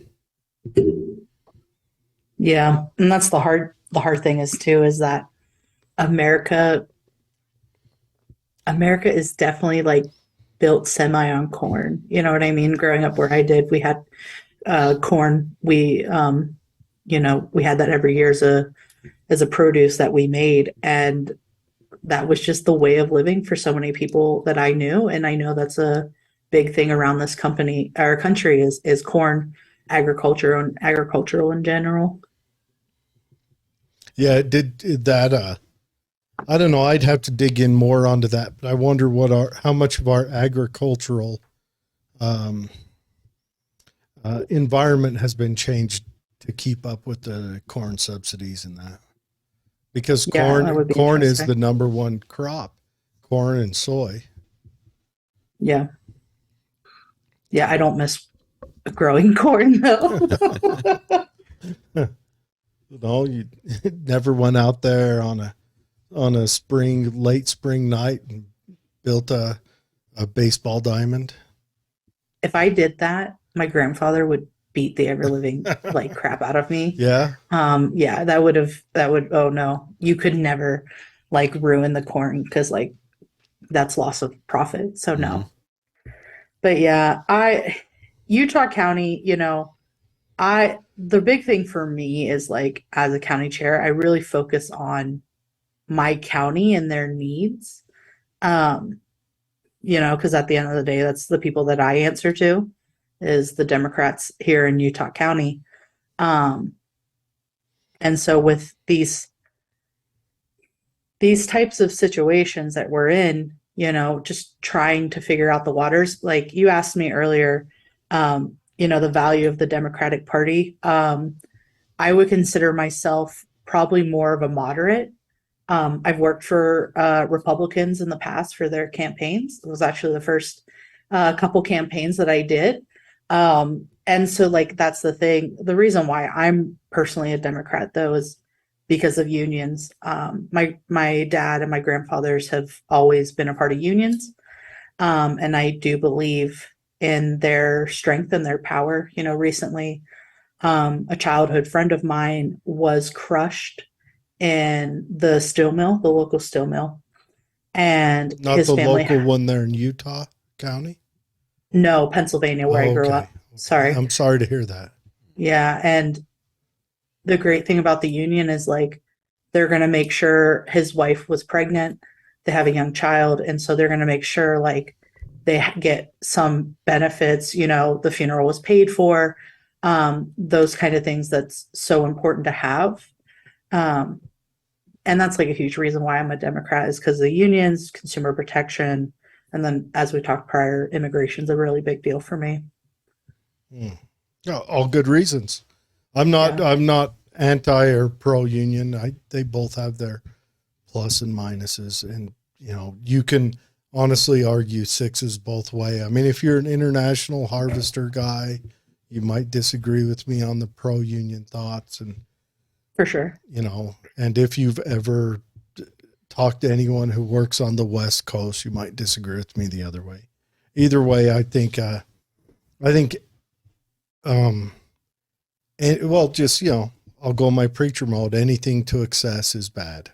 And that's, Well, yeah, because there was a point my dad was in the union and the union really wasn't doing their job and just taking dues, and that's a problem. With any system in this world, you know, there's going to be some level of corruption at some point, and you have to find that balancing. And I think that is the most difficult thing as humans for us to do is find that balance. I agree. And that's where it's at. That's where it is with everything. Power drives us mad. If we get too much power, we don't stay human. It's pretty wild. And that's the biggest problem in any like party spectrum. You have people who, my dad used to say, the people who should be running for office and president, don't have the ego to do it. Well, I would argue don't dare to do it either. Well, that too, probably. Could you imagine having to, because everyone has skeletons, big or small, like most average person skeletons, people would probably just chuckle and not even think about it again. But that person still don't want those skeletons out. No. And that's, sorry. Well, that's what running for office is, you know. They bring them out. They dig out, you know, something from whenever. Yeah, and that's a big thing when I get candidates to look at, no matter wherever they run, because when someone tells me or they sign up, because what Utah County does is we send out, you know, put on social media or put in our email newsletter that we're looking for candidates and here's where. I will meet with every single candidate that we're onboarding. I can know pretty much in 5 to 10 minutes if they're going to be a good person to run for office, because you can't have someone that has a personality of a cardboard box. And we get that sometimes. The other thing I do pre-meeting them is Google search them, because that's what people are going to do. Oh yeah. Yeah. Is this guy, you know, am I going to see him on a bum fight video cheering it on in the background, you know, because that's a simple thing, especially if you find them in like the first 5 pages. Yeah. That's going to be dug up. I mean, so fast. How many officers, how many Democrat officials do you have in Utah County? What first percentage wise, and then kind of what offices are they holding? So I actually have 4 elected individuals and they're all in city council. 2 in Provo, 1 in Cedar Hills, and the other one's in Vineyard. Provo, weirdly enough, we've done marvelous. We had 4 precincts blue when Biden ran for office, and recently with the whole Mike Lee and Becky Edwards situation, and Ali Issam, I believe is how you say her last name. A lot of people went for Becky Edwards, and it's very interesting, that area and that dynamic. So right now we're currently with, the new maps and everything. My team, a couple of my mathematicians, they're going reviewing Provo to see what it's going to look like for coming years. But we've done moderately well because we didn't have that, even 3 years ago. Yeah. No, that's good. That's good. I would argue on any board or office you sit on, you want someone from the opposing side sitting there to even just make you think through your ideas, much like you and I have tonight. You never want an echo chamber. No, and especially in places. So I joined about 3 years ago as the campaign coordinator and director. And my whole job, because, I worked on congressional candidates, like this is, my bread and butter per se. And Provo in particular, I don't know how familiar you are with Provo, but everyone hates the Provo Parking Authority with a burning passion. Really? And yes, it is a major problem there for BYU students. And so we sent, teams to go on campus every so often to register students to vote. And when they would say, because a lot of those kids are registered in states that they're originally from, and they live in Utah primarily their whole time. And it's like, you got to register to vote for here, but they didn't really have any incentive. And we went, well, wouldn't it be nice to have a city council member who will fight against the parking authority for you? And kids signed up left and right. We did 500, just a couple weeks ago before the election. And that's a huge deal for kids and people in that area. So you really have to look at how to get people registered to vote and how to get people involved. You're absolutely right. Let me throw out a thought. And, Republicans who watch this might scream at me for this, but imagine if you ran on a message of doing away with that parking authority, like eliminating it. And you went to the school and you got all these good little Mormon boys and girls from elsewhere to switch to the Democrat Party and change the Democrat Party, because the Democrat Party is mostly populated with people who was of my theological discretion. Right? But you sent a whole bunch of little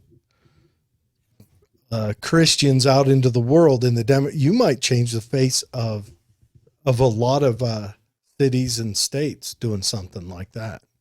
Well, that's the big thing candidates have really gotten away from, is a primary objective. Take Alaska, right? Sarah Palin just lost to a Democrat. And do you know what the Democrats' main position was? Salmon. Protecting salmon. And that won her leaps and bounds. It doesn't need to be this whole, I want to support X, Y, and Z. Pick an issue that really speaks to your constituents that we all can agree on and run with that. Yeah. Get in, take care of it, and then get out. I think the priority thing is to get out. When you're done, get out. Don't. Well, that's your primary desire as an individual. We don't need Orrin You get in Hatch, there, it's comfortable. Orrin Hatch got into government and stayed there, and he moved in.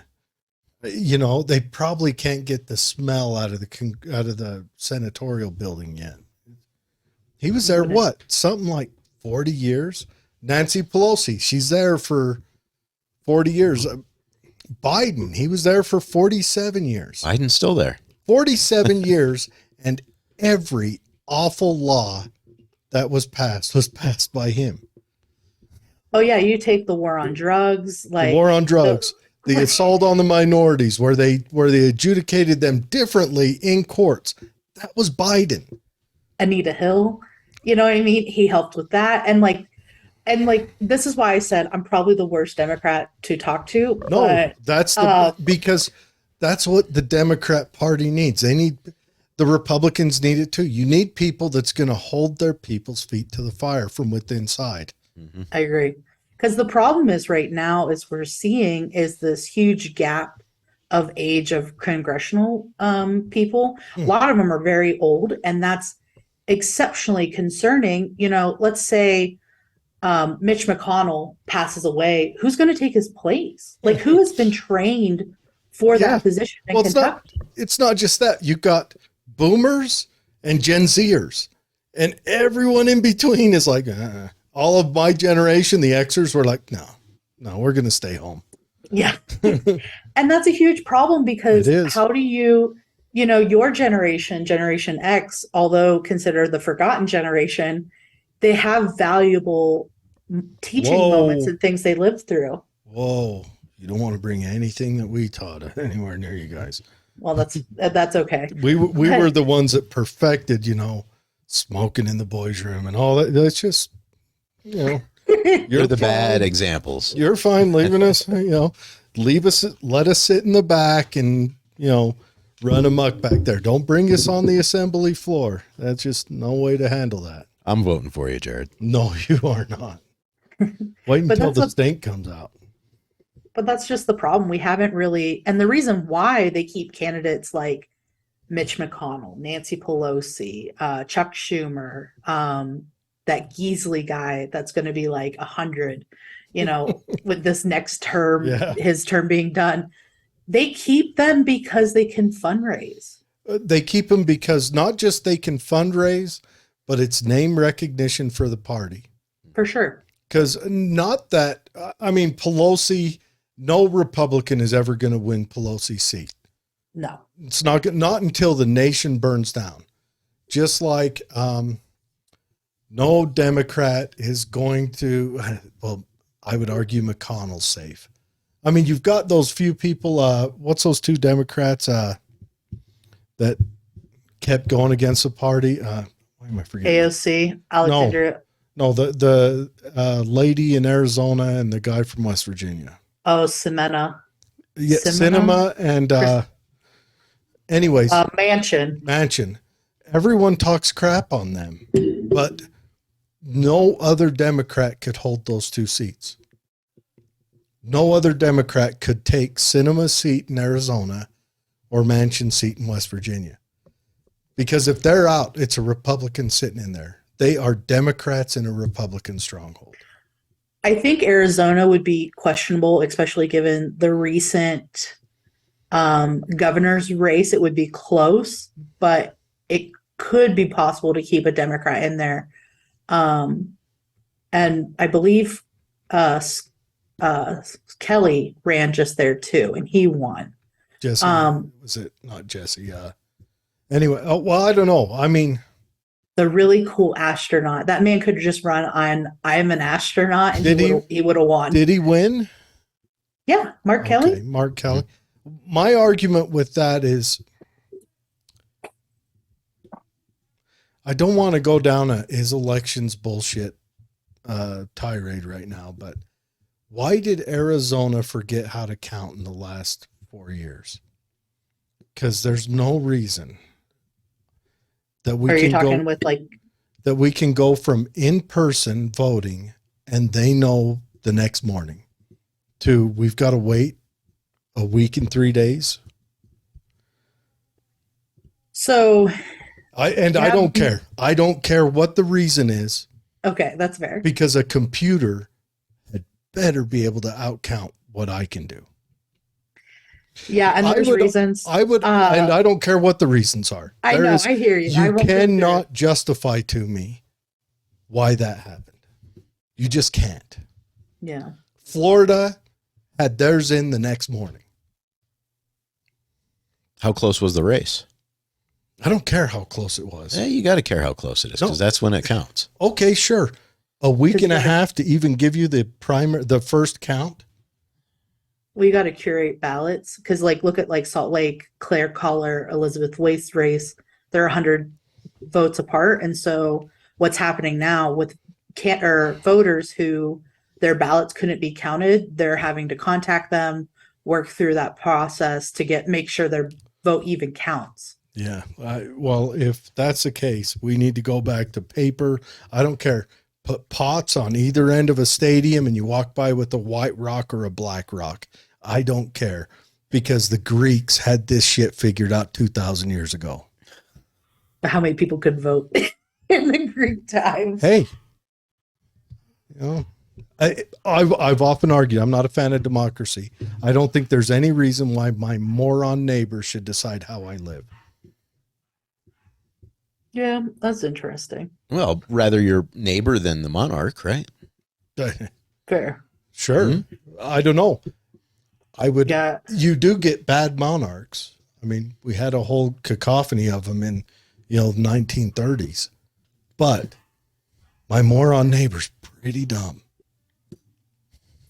Yeah, and the problem with monarchy too is that most of the time they're making, like, you hate government because they're taking your money off your back, but it would just be that, but 10 times, probably 10 times worse. Sometimes. Now there is a big difference, as the French found out, that monarchies can't let the economy go to shit, because then a doctor has to invent a new machine to kill people.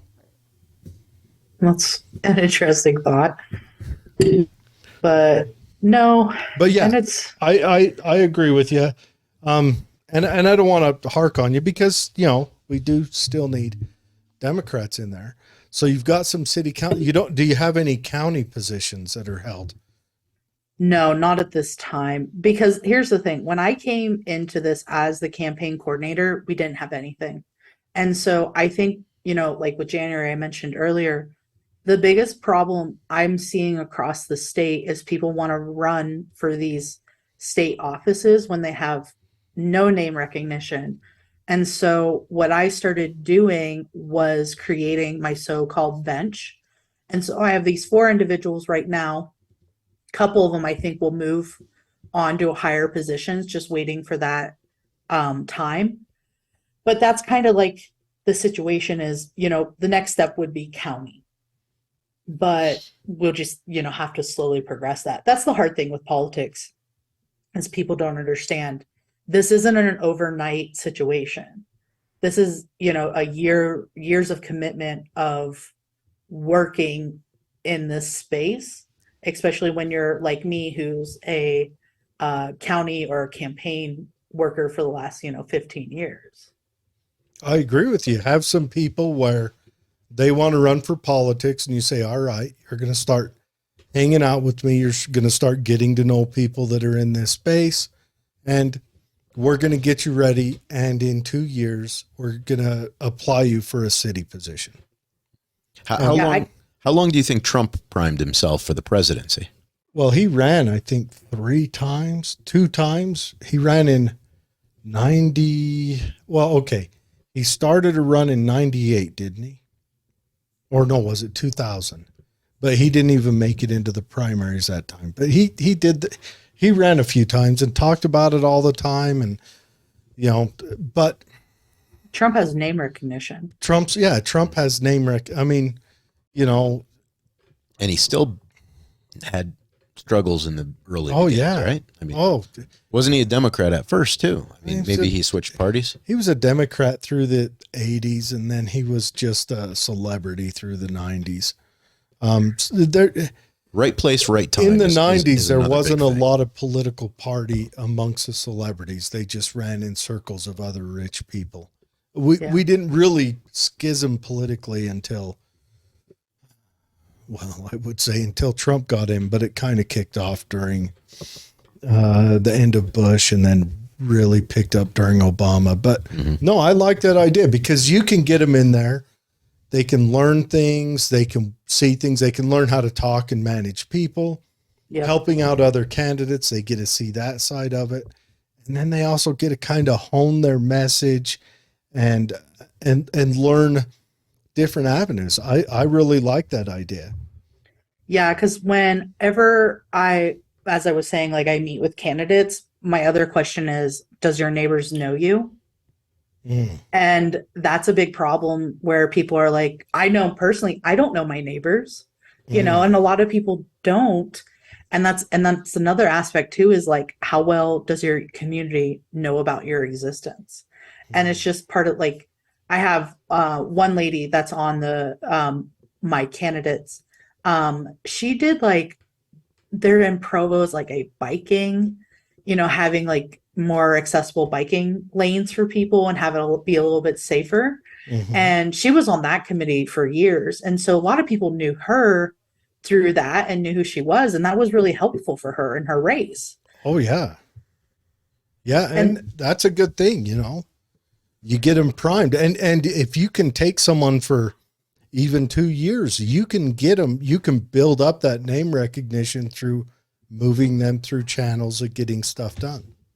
Yeah, absolutely. And that's kind of like my big gripe with state right now. We have focused too long on those big ticket races. Like, obviously, you want to have those big ticket candidates to encourage people to come out and vote, which is what, in my opinion, some of the problem we had this year. We didn't really have a reason for Democrats to come out and vote. But, the state party really they don't do anything for these local candidates. They don't care. And like when next time around there's a, state election for anything like that, then they'll be recruiting and doing all those things. And it's so frustrating because they find people to recruit and they're just anyone with a heartbeat. They're like, you want to run? And it's like, no, like we have to be more conscious. I don't want to have to dog Pennsylvania, but they did elect a dead guy. I mean, Didn't it he happens. win? He won. He won. What's his name? O'Malley or yeah. Was he dead before the election? A month before. Oh, and they left him on the ballot? Yes. There's an oops. That's upsetting. But no, UDP isn't, and I think that's why this year was so frustrating because, they were definitely a part, in my opinion, with Kale. They could have just said, no, we're not entertaining this.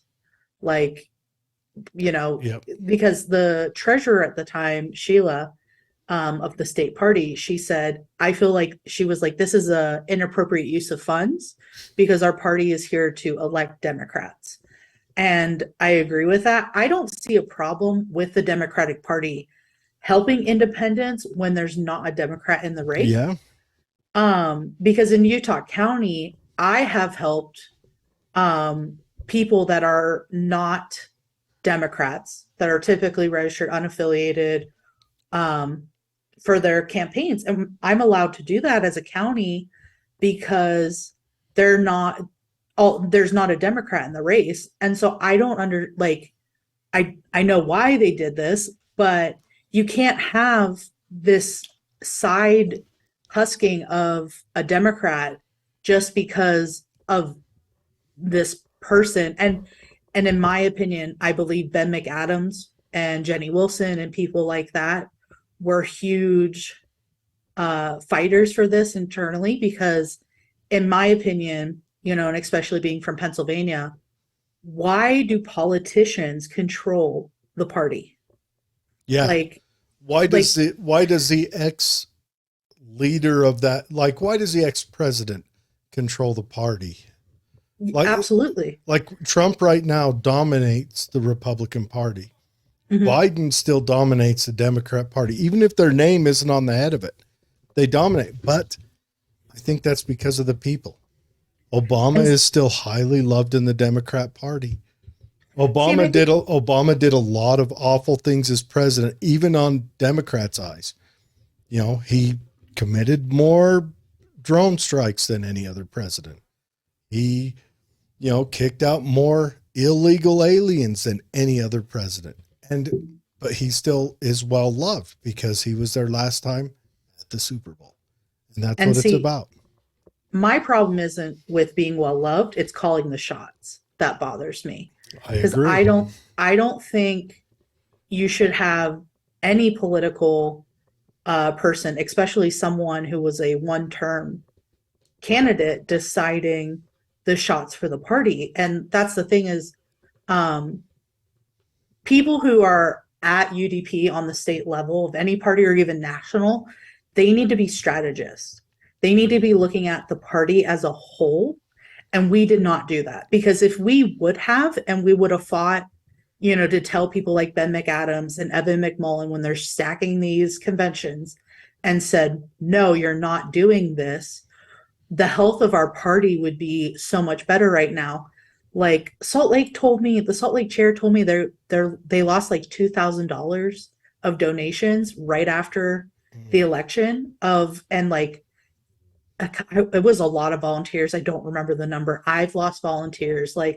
And these are people who were always the one at events. They were always the one showing up. And then you have the Evan McMullen people, and they're not coming to things. They're not going to be there next year either, or 2 years from now.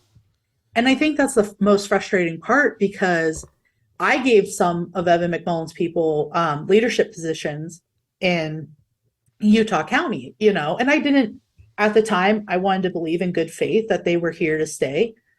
Haven't seen them since convention. And that's a problem. And for me, I think UDP should have thought bigger picture instead of just one single race. And I think that blindness has severely hurt the party at this moment. Yeah, they're an underdog party, and they were just looking to get as big a numbers they wanted Lee out. Yeah. They want Lee out back because Lee's been a big stopping force, for no offense, but for a lot of the overreach. Well, and the other thing is that Lee is beating Lee worth destroying your base. No. And I agree with you. It's definitely not. It's not. Well, you're going to find out in 2 years. Yeah. And you're going to find out on the local level. And that's the worst part, because you're going to be left with a scar locally. Do you think Cale's going to stick around after that? God, honestly, he is. Good. I've been really impressed with his commitment to the Democratic Party. I've been really upset because no one from the state party has been like, hey, we want to come down and meet with your candidates and talk about their struggles. And Cale Weston was like calling me immediately after the election and seeing our numbers. And he said, hey, do you want me to come talk to your candidates? I know they were really hurt by all of this. And he's coming to our county to like talk to my candidates and try to encourage them to run again in the future. Yeah. And bring delegates back, and bring Cale is he and I don't agree politically, but he is the real deal. He is a good dude. Yeah. Even my dad, a diehard, red to the marrow of his bone Republican, said, if only he wasn't a Democrat. That is the one thing he said. The one thing he did not like about Cale, which I don't know how it happened. I don't know how. Here's the crazy thing. Let's say magically in 2 years, all of the Democrats came out and voiced the message of the Republicans, and all of the Republicans came out and had the rhetoric of the Democrats. How many people right now would still vote, even though the message had flipped to something they were arguing for 2 years before that? Because we have become the NFL politics. We have become, I'm a Cowboys fan and I don't care who the Cowboys play. I don't care what their cheerleaders look like or who their owner is. It's only about the Cowboys. Yeah, we're definitely going to test out that theory. I am fortunate enough on my steering committee. He's a friend of mine. He worked in advertisement for Marvel, Campbell Soup, Ford, some pretty big names, Disney. And when he ran his campaign, he put things on his marketing material that was very, very interesting, so to speak. Like one was believes in American principles or American values. Like, what does that mean to someone? And it was very much things that like were, constructed in a way that people of any political party would be like, yeah, that's for me. And we're going to be testing out some of his material more on a bigger scale. This year, he's going to be working more closely with our candidates and writing that type of stuff, because we want to test it out on the city level and then potentially take it to a county level to see how it would go. Well, I'd like to see it, because don't be offended, but it does seem like the Democrat Party has become anti-American. And that's just on a personal feeling. Like that lady that's a news anchor was saying, she was talking about, I think, rural Pennsylvania, and she was talking about how she felt threatened because people had American flags on their trucks. And I think the Democrat Party has lost that embracing the people who they live next to. And this is just a message for you, an outsider looking in.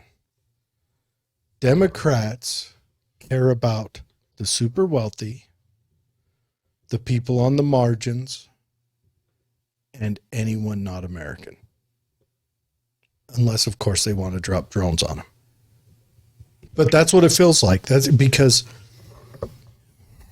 that's just what it feels like. Like, it feels like the party would step over me to help out anyone who doesn't pay taxes in this nation, unless they're a celebrity. See, and I disagree with that, because I'm not accusing. I'm saying that's how it feels. That's a message that comes across. Yeah, and as someone, I'm from rural Pennsylvania, and for me, seeing an American flag, right? I could sympathize having that knee-jerk reaction, because you think of like January 6th, or people who tend to be extremists. They're the ones like running around with those. Can I argue another point? I'm tired of January 6th, unless you're going to bring up 529. What's 529? That's when the Democrat Party pushed Trump into the safe house and lit the church on fire. Happened a year and a half before, but we never bring that up. I think it was something like 57 cops had to go to the ER that night from that. But January 6th is this big deal. They lit the church where the presidents always go for Christmas on fire. Who's they? Antifa, and here, I'll look it up. It wasn't Nancy Pelosi. I mean, it was people, angry people. I'll just say I'm done with January 6th. I know we want to make it our petard, but it was nothing. I mean, it really doesn't feel like nothing when it was the Capitol's being destroyed and vandalized. They did less damage in the Capitol than they did to a Target on one night in Michigan. There was one girl who was shot. Yeah. One death. I mean, they went in, you watch the videos, it's depressing. It's like they're being put in solitary confinement for this. And I'm not a Republican. I am not. But it still feels like they're trying to make it a bigger deal. Yeah, they lit St. John's Church on fire. 2,000 people, and there has been not one person tracked down by the Justice Department over this. And it was 1,000 times more damaging than January 6th was. And it's memory hold. I think probably just because it specifically targeted the president, whom they didn't like. And the media didn't like him. So the media talked about it that night, and then it went away.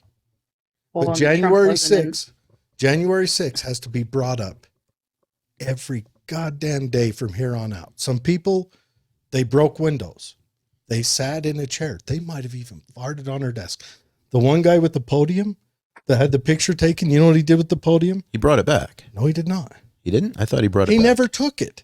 He picked it up and acted like he was carrying it. Yeah, and he brought it back to where it was supposed to go. He put it right back where it was.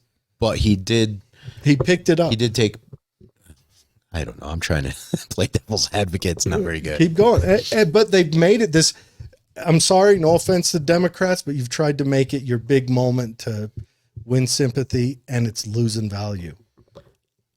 I'm actually surprised the individual who shot that lady doesn't end up like that other cop from George Floyd's incident. I'm not surprised at all. I am not surprised at all. So it looks like when that church caught on fire, the president was not in it. No, he wasn't, but they still, and doesn't that kind of even make it worse? Well, you had legitimate congressional individuals in Congress, and people were storming in and coming in. Sure. Did they light Congress on fire, or did they stay between those ropes and walk between those ropes? But did they have zip ties and a guillotine outside?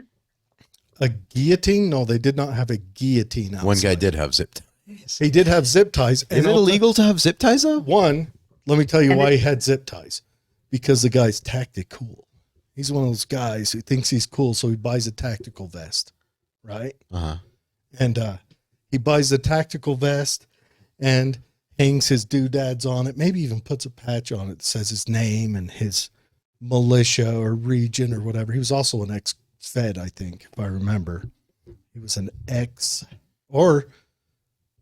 think he was an ex-DEA agent, if I remember. I could be wrong. Double check me. Feel free. And I'll bet that was just a part of his tactical. But is it illegal? Is it illegal to have that kind of stuff in DC?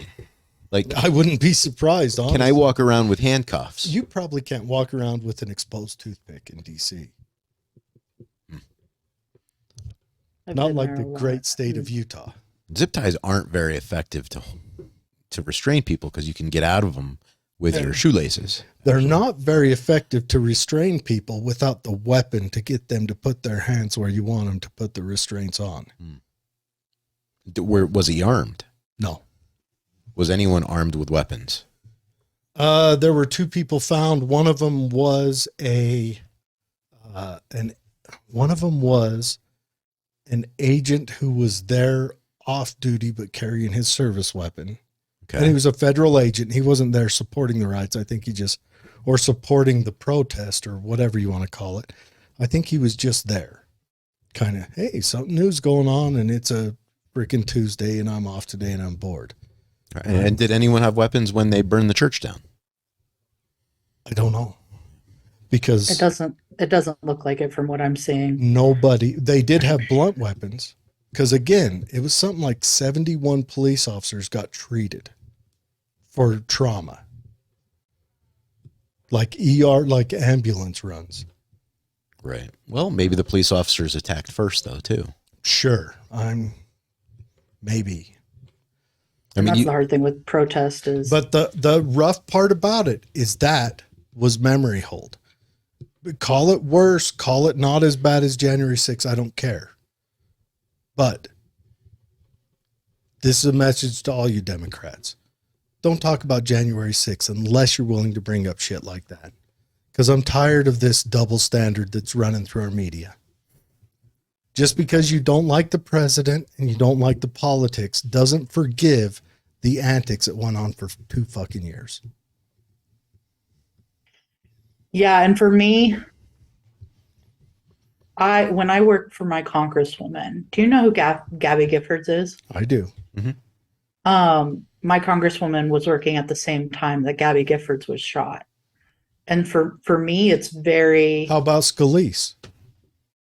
How about when Pelosi's husband is hit with the hammer? I think it was the same night. Somebody shot into a guy running for Congresses, I think in Colorado. Oh, I was thinking shot into his house. Fired shots at his house. Did you hear about that on the news? Yeah, well, that's the problem, and but there's a double standard. Well, Pelosi's husband has this great big. We make a big to do about it, but this other guy, it's almost like if he'd have been shot, we wouldn't have cared. You got to understand the circumstances, though, Jared. A dude with a hammer going into someone's house is a lot more exciting. Than just the hammer was already in the house. Okay. He was in his underwear, right? I think so. Okay. I mean, come on. There's the story, and then there's just this happened. We know Pelosi was in his underwear. There's still contradicting reports coming out. Now, the initial report that came out then got pulled, got re-put back out, but that looked bad on the midterms. But still, and you got to look at the theatrics of it. I'm not going to accuse Pelosi, but they're both equally as bad. Right, but you're talking about the media, who they're going to highlight the interesting story that's going to get clicks. No, and they're going to highlight what supports the political message they push. But even Fox News was Fox News. Well, okay, one. Good point. How many Fox News personnel are Republicans? That's another question. Aren't they all?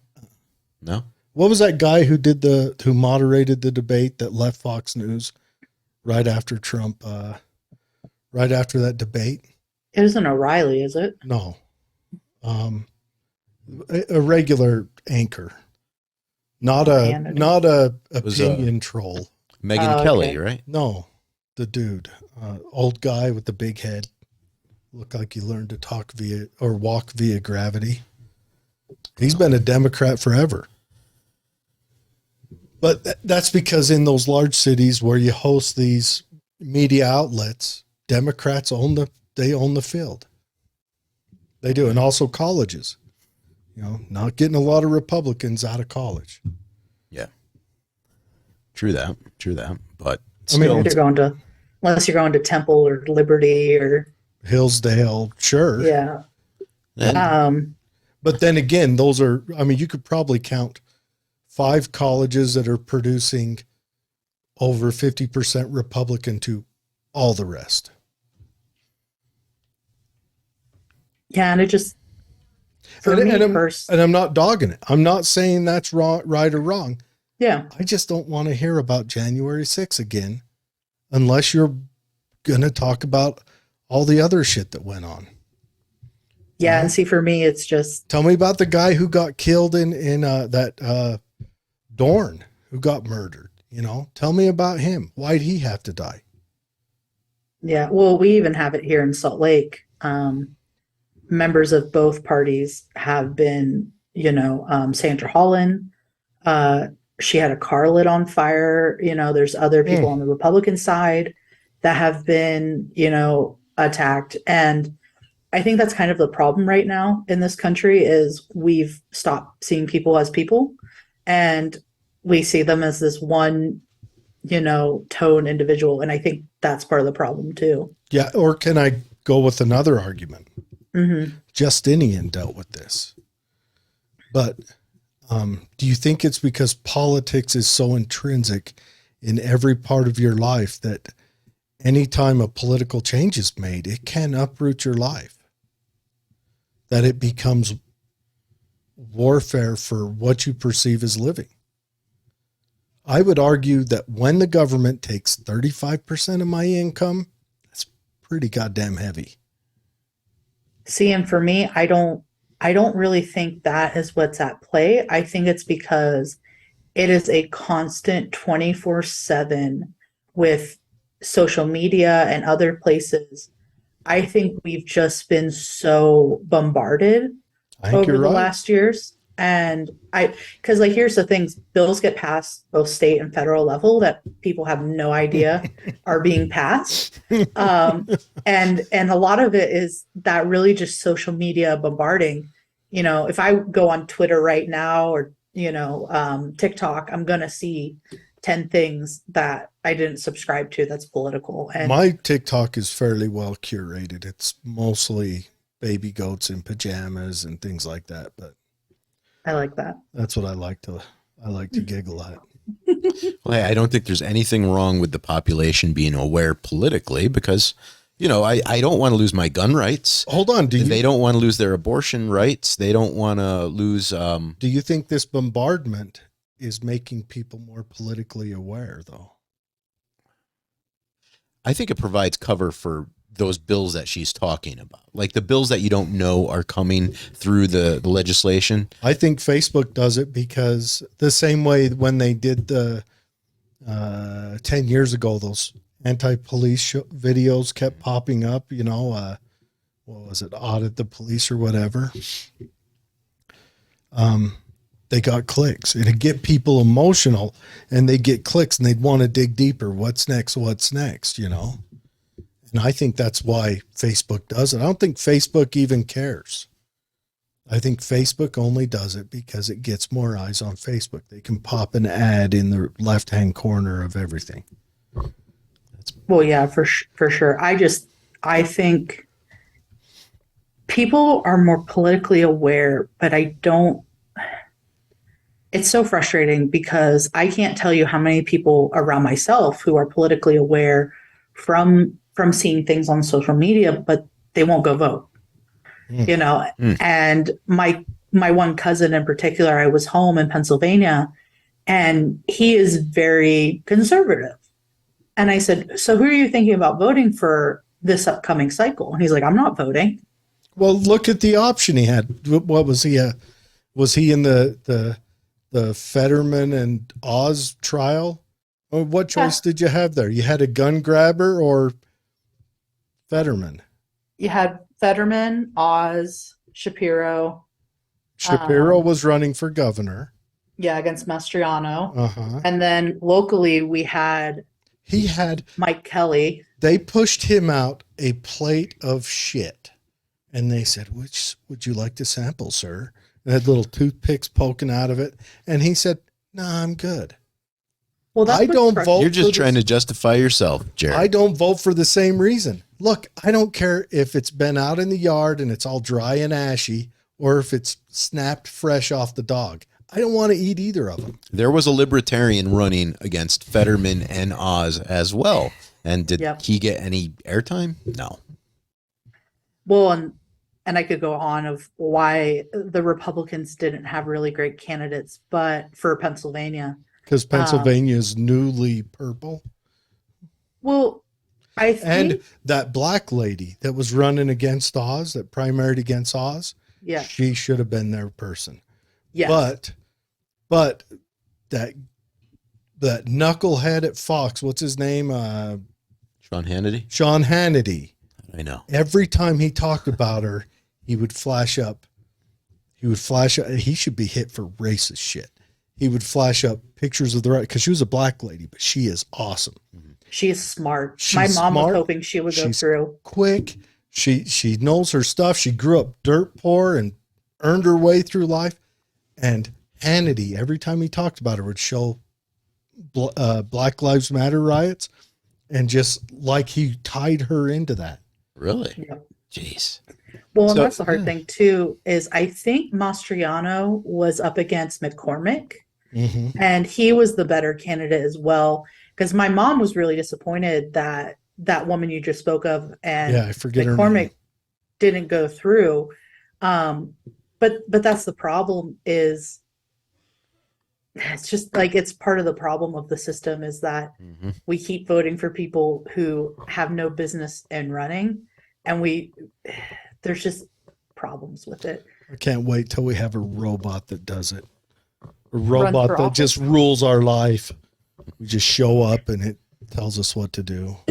RoboCop. I have done the formulations for the most productive life. You will go do this, and then I agree. And there are, I look around the field and I see Democrats who are much better than the Republicans they run against. But you don't hear about our media. Fox News on their pundit side is is definitely pro-Republican, but I'm not old enough to enjoy watching Fox News. I have to ask my dad what Hannity said. But every other news channel, including our local news, is not. So I feel like we lose a lot of actual good messaging in a situation like that. Well, that is definitely one of the biggest problems we're up against, is messaging, and then also just ensuring we have quality candidates everywhere because, you look at Mastriano. Mastriano should have never ran. You know what I mean? Well, Neither should have Dr. Oz. What was the guy that went up against Fetterman, that ex-Marine? He was going to be their blue dog Democrat candidate going forward, and they just shut him out. And then Fetterman has a stroke the day before the primary, and they don't tell the people he had a stroke. It's shocking. Just like the dead guy. They ran the dead guy because they were hoping Shapiro would win so Shapiro could just put someone in there. That's interesting. Yeah, I just and Shapiro won, so they get to just put him in there. I would think they would have to go stick to party. That's how it works in Utah. Well, he's a Democrat. Party. Oh, he was a Democrat? Yeah. Okay. He died a month before and they left him on the ballot. They ran a dead guy. How unfair would it be to run a new Democrat just a month before? It would suck so much. Doesn't matter. At least he'd be alive. How pissed off would you be? How pissed off would you be if you're running against a dead guy and you lose? When your only thing you have to do is drive around through your district with the speaker on your car saying, vote me, the other guy is dead. I don't know. That'd be a tough decision because sometimes I wish. I mean, he might draw me to the ballot. He might draw me out. But no, I like what you're doing down there. I like that you have a bench. I think that's outstanding because you're going to make good candidates doing that. You're going to make the people you want. Yeah, because and as you can probably have seen, I'm a pretty moderate Democrat. And I think you have to be in somewhere like Utah County because it is so red. Mm-hmm.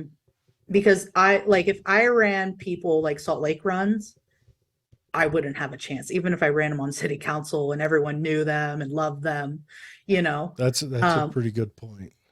And so you have to be a little bit more understanding because like you and I talking tonight, I'm not going... What you believe is what you believe. Mm-hmm. And I can learn by what you believe and then try to do better. Like if you were my constituent, and I do this all the time in Utah County, is if someone doesn't agree with me, I call them and I go, explain your piece. Let's go from there. And there's been a lot of times that I've seen the other side of the coin and been educated and really have it's changed my perspective in a way that makes me think about it, because I know, I used to say, I do say I'm one of the biggest idiots ever. And I believe that mentality because I don't know everything. I don't know your life. I don't know what you've experienced. I don't know what your day-to-day is. And that's the same thing in running in office. You can't become so narrow-minded of these ideas because take gun rights. Okay. I grew up in rural Pennsylvania. My grandfather had a curio cabinet that he converted into a gun, holding area. And if someone from child services would have seen it, they would be like, where are all the locks? But, we were taught to respect guns. My family hunted. For a lot of families in my community, hunting was how they kept food on the table. And so I can sympathize with people who want to have guns. And it's that kind of mentality that is going to get us through to winning, especially in places like Utah County. Now, I am still a firm Democrat, and that's why I didn't support Evan McMullen, because he's not a Democrat, and we had a Democrat on the ballot. If Kale would have said, hey, Evan, you're running, I'm going to step back, completely different story. Or, and that's my thing is I try to stay true to my morals as a Democrat to support those that are in my party if there isn't someone running. But like I said earlier, I've worked on Republican campaigns, especially when they have bright ideas, because I've said this in county meetings at Democrat stuff, because people get frustrated, especially young people. They say, well, I don't understand why anyone would want to be a Republican. And there are genuine people out there that being a Republican makes sense. And so you have to think about that, and you have to think about that person. But for me, I am a diehard Democrat for the moral aspect, or the ideological aspect. Sorry, my English is not very good. I'm still learning. But there is, I'm committed to that first and foremost, but I'm also committed to making not just my party better, but my community. And those to me come first. So we want to let you go here soon because we've had you for 2.5 hours. It goes by fast. Yeah. But tell me, lay out the Democrat Party message. Lay it out locally and also nationally. So for local, right now in Utah, and even Utah County, we have a big problem, in Utah County with Utah Lake. And then as a statewide, we have Salt Lake as a really big problem. And so we have to find a way to address this environmental climate change kind of situation, because especially for Salt Lake, because scientists believe that the Salt Lake is the reason why we get such good snow, and that's a problem because if we lose that, Utah's going to suffer hugely in revenue because tourism is one of our top, if not the top way that Utah makes money. Mm-hmm. And so you have to deal with the climate. The other thing I think that is really coming out is workers' rights. We can't keep having employers that take advantage of people and their situations when it comes to wages or time. How many people do you know of that says, well, my boss just won't let me take a day off or I lose my job, which is perfectly legal in a work to right state. And I don't really have a problem with a work to right state because there are advantages as an employee, such as if you hate it there, you quit. There's no legal binding to that company. Yeah. And also you don't have to give any of your money to the union. Now, granted, not all union states do you have to join the union, but sometimes they hold certain, I'm not arguing against you, but yeah, there's positives and negatives on both sides. Yeah. And so I think workers' rights are just huge, to just really protect. Is that people. A big problem in Utah? Like, do you have any examples of the abuses or anything? Well, you go down southern Utah where I've been, you have miners still. Mm-hmm. You have people doing the certain mining aspects. And so you have to be very conscientious for those types of individuals that are still really putting their neck on the line doing mining. And that is the biggest example that I can think of union-wise. Even take like airplanes right now.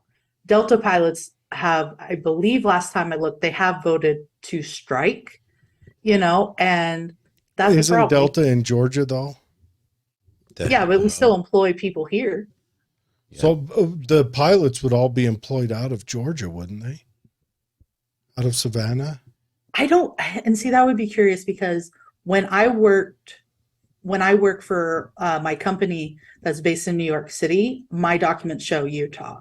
So I just kind of had assumed that they would have been also under Utah, but I could be wrong. I don't know. Dave knows more about Delta. But. Well, I never paid taxes to Georgia when I worked for Delta. Well, do their pilots, are they employed out of Georgia? I believe they're, so some might be, some might not be. I mean, they can move flight crew around. But, that's like, I don't know. That'd be something to look into. There's multiple bases for Georgia is also a right to work state. Mm-hmm. So I don't know. Matter of fact, is there any airlines in a union state? United is in Texas, in Dallas. Delta's in Savannah, which is a weird one. Savannah's a tiny airport. You wouldn't think they'd pop in there. Southwest, I think, is in New Mexico. I believe you're right. Where none of them are union states. Well, it would be advantage to the for the companies not to be in a union state. But pilots, pilots leverage comes in their profession. Has nothing. A union isn't going to be the leverage for pilots. Well, it is right now with Delta because they're being overworked. There's a pilot shortage. Sure, but their profession is their leverage. The shortage portion. Because the pilots are people who have a license to fly those aircraft.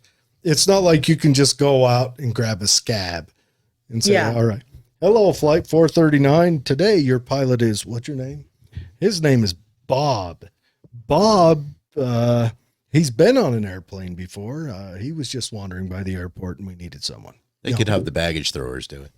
Yeah. And the big whereas, thing, though, is we don't want tired pilots, No, and I agree with you. I agree 100%. And I think that our airline industry has done everyone in the United States dirty the last 3 years.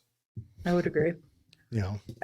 Yeah, but then you have those situations like climate change. The other big problem in Utah, and like I've been talking to a variety of people about this, is the housing. yes. Affordable housing 100%. is a really big problem. Because 50%, and the Salt Lake Tribune put this out, it's like 49% of people cannot buy a house in Utah. And just seeing like the percentages and the study they had done, I don't know how you fix that. I really just don't.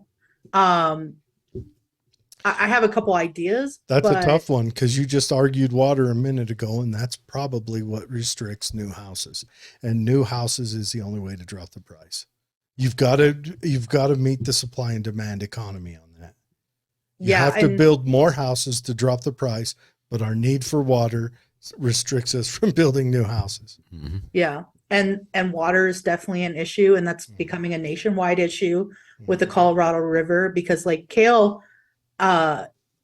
every time I talk to Kale or like see him somewhere, talks about water. You know what I mean? And it is a huge problem because, and I told my mother this the other day joking, I won't buy a house because I'm afraid there won't be any water, and then my house will be worth nothing. Yeah. Who are you going to sell it to? It's a good point.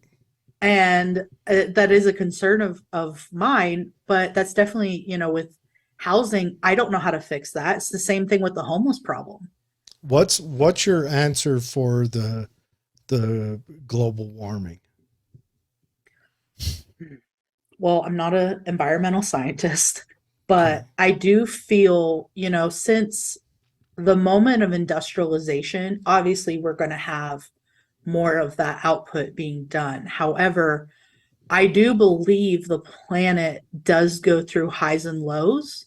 Naturally, we've seen that, through patterns. Don't let other Democrats hear you say that. I know. But I do think right now the concern is with the industrialization and this influx up, I think that is the problem that is ongoing that needs to be addressed. So what do you think we can do? Okay, let me ask it this way. Do you think the government, the largest polluter on Earth, has the tools to correct this? Do you think the correction can come from the government? Yes and no. I think the government could help promote private organizations to do things like trains, those high power trains that are electric that can go across the country. Okay. The other thing, that's a big one in mind, because now the government does promote Amtrak. They subsidize every Amtrak ticket sold. It's something like, and it's an insane number.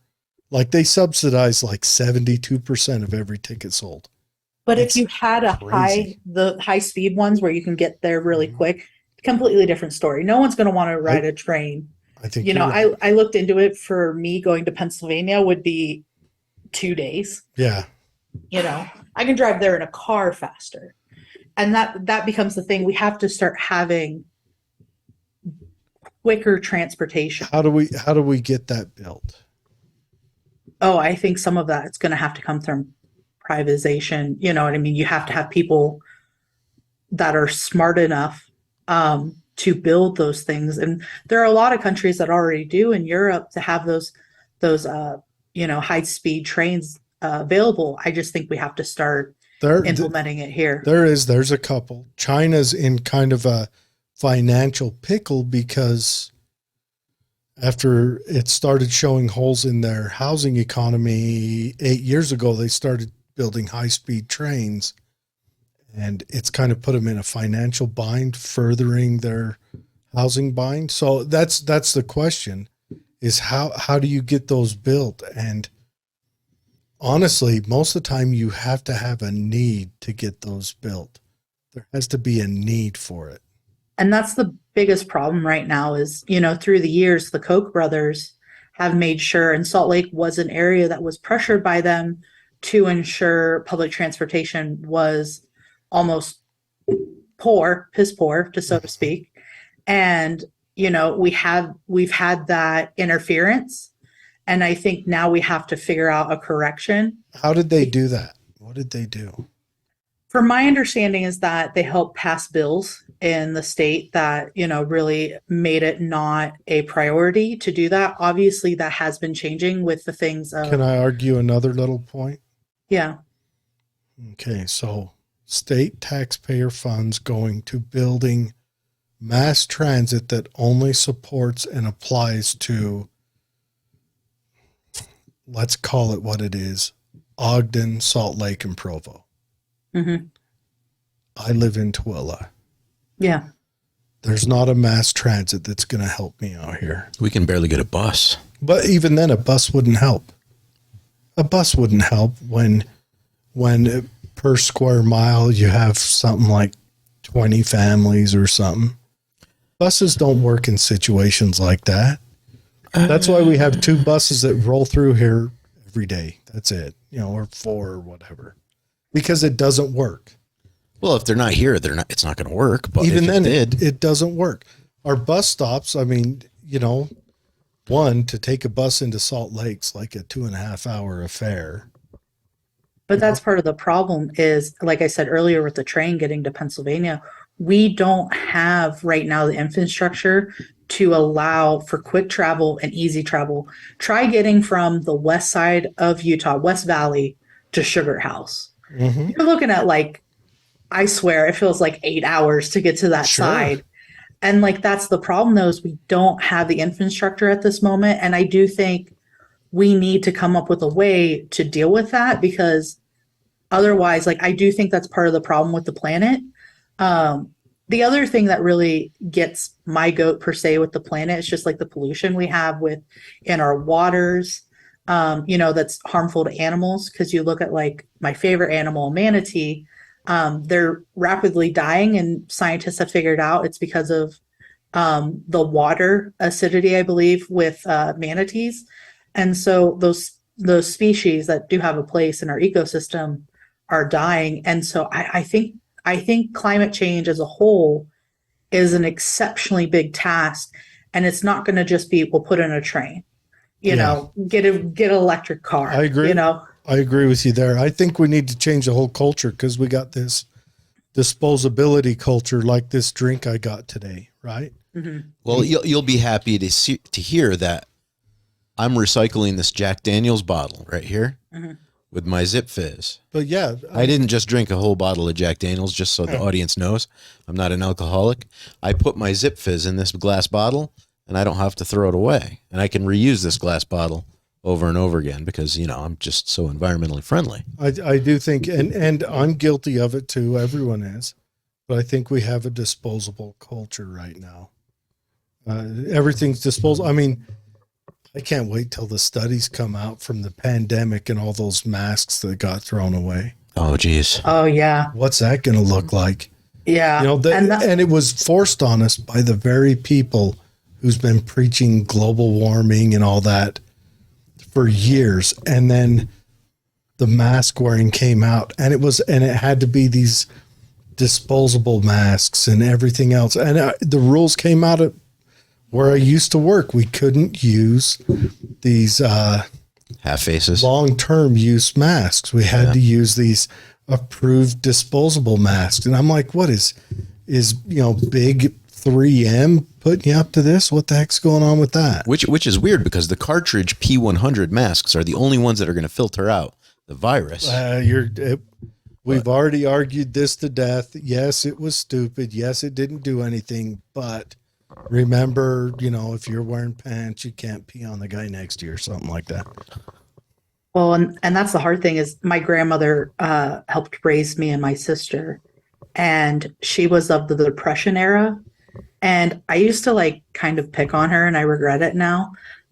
She would save all of the butter containers, yeah, and then put leftovers in it. Mm-hmm. Cool Whip, and my grandpa would wash off the aluminum foil and fold it back up.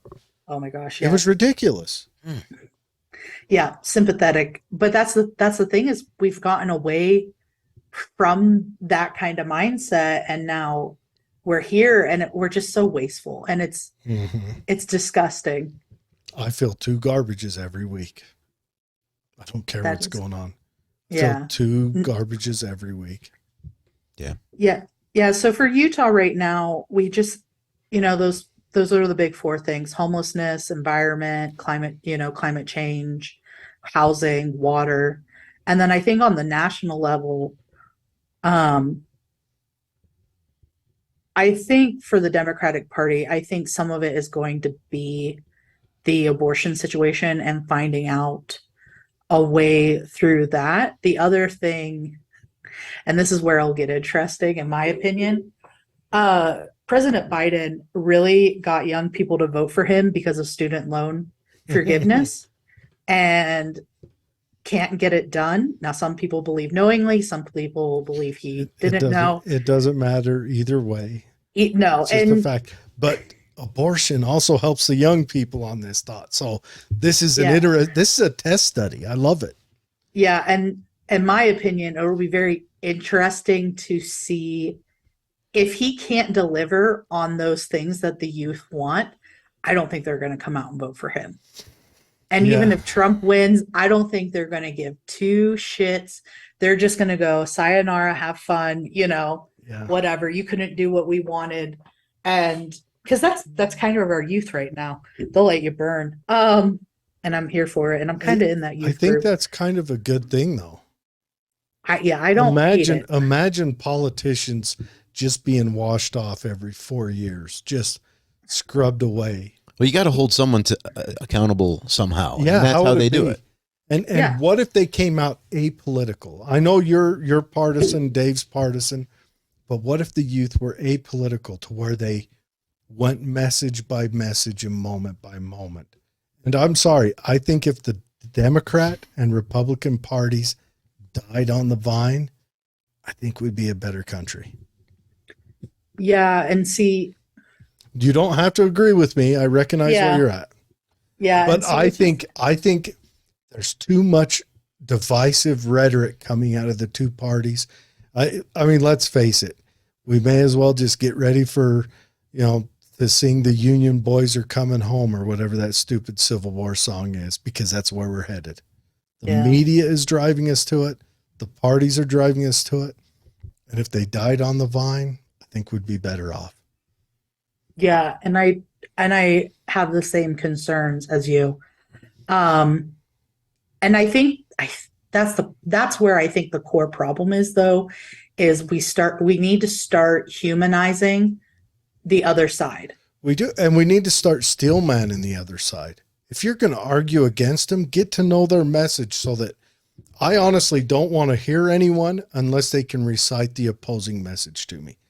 Tell me passionately why people want it.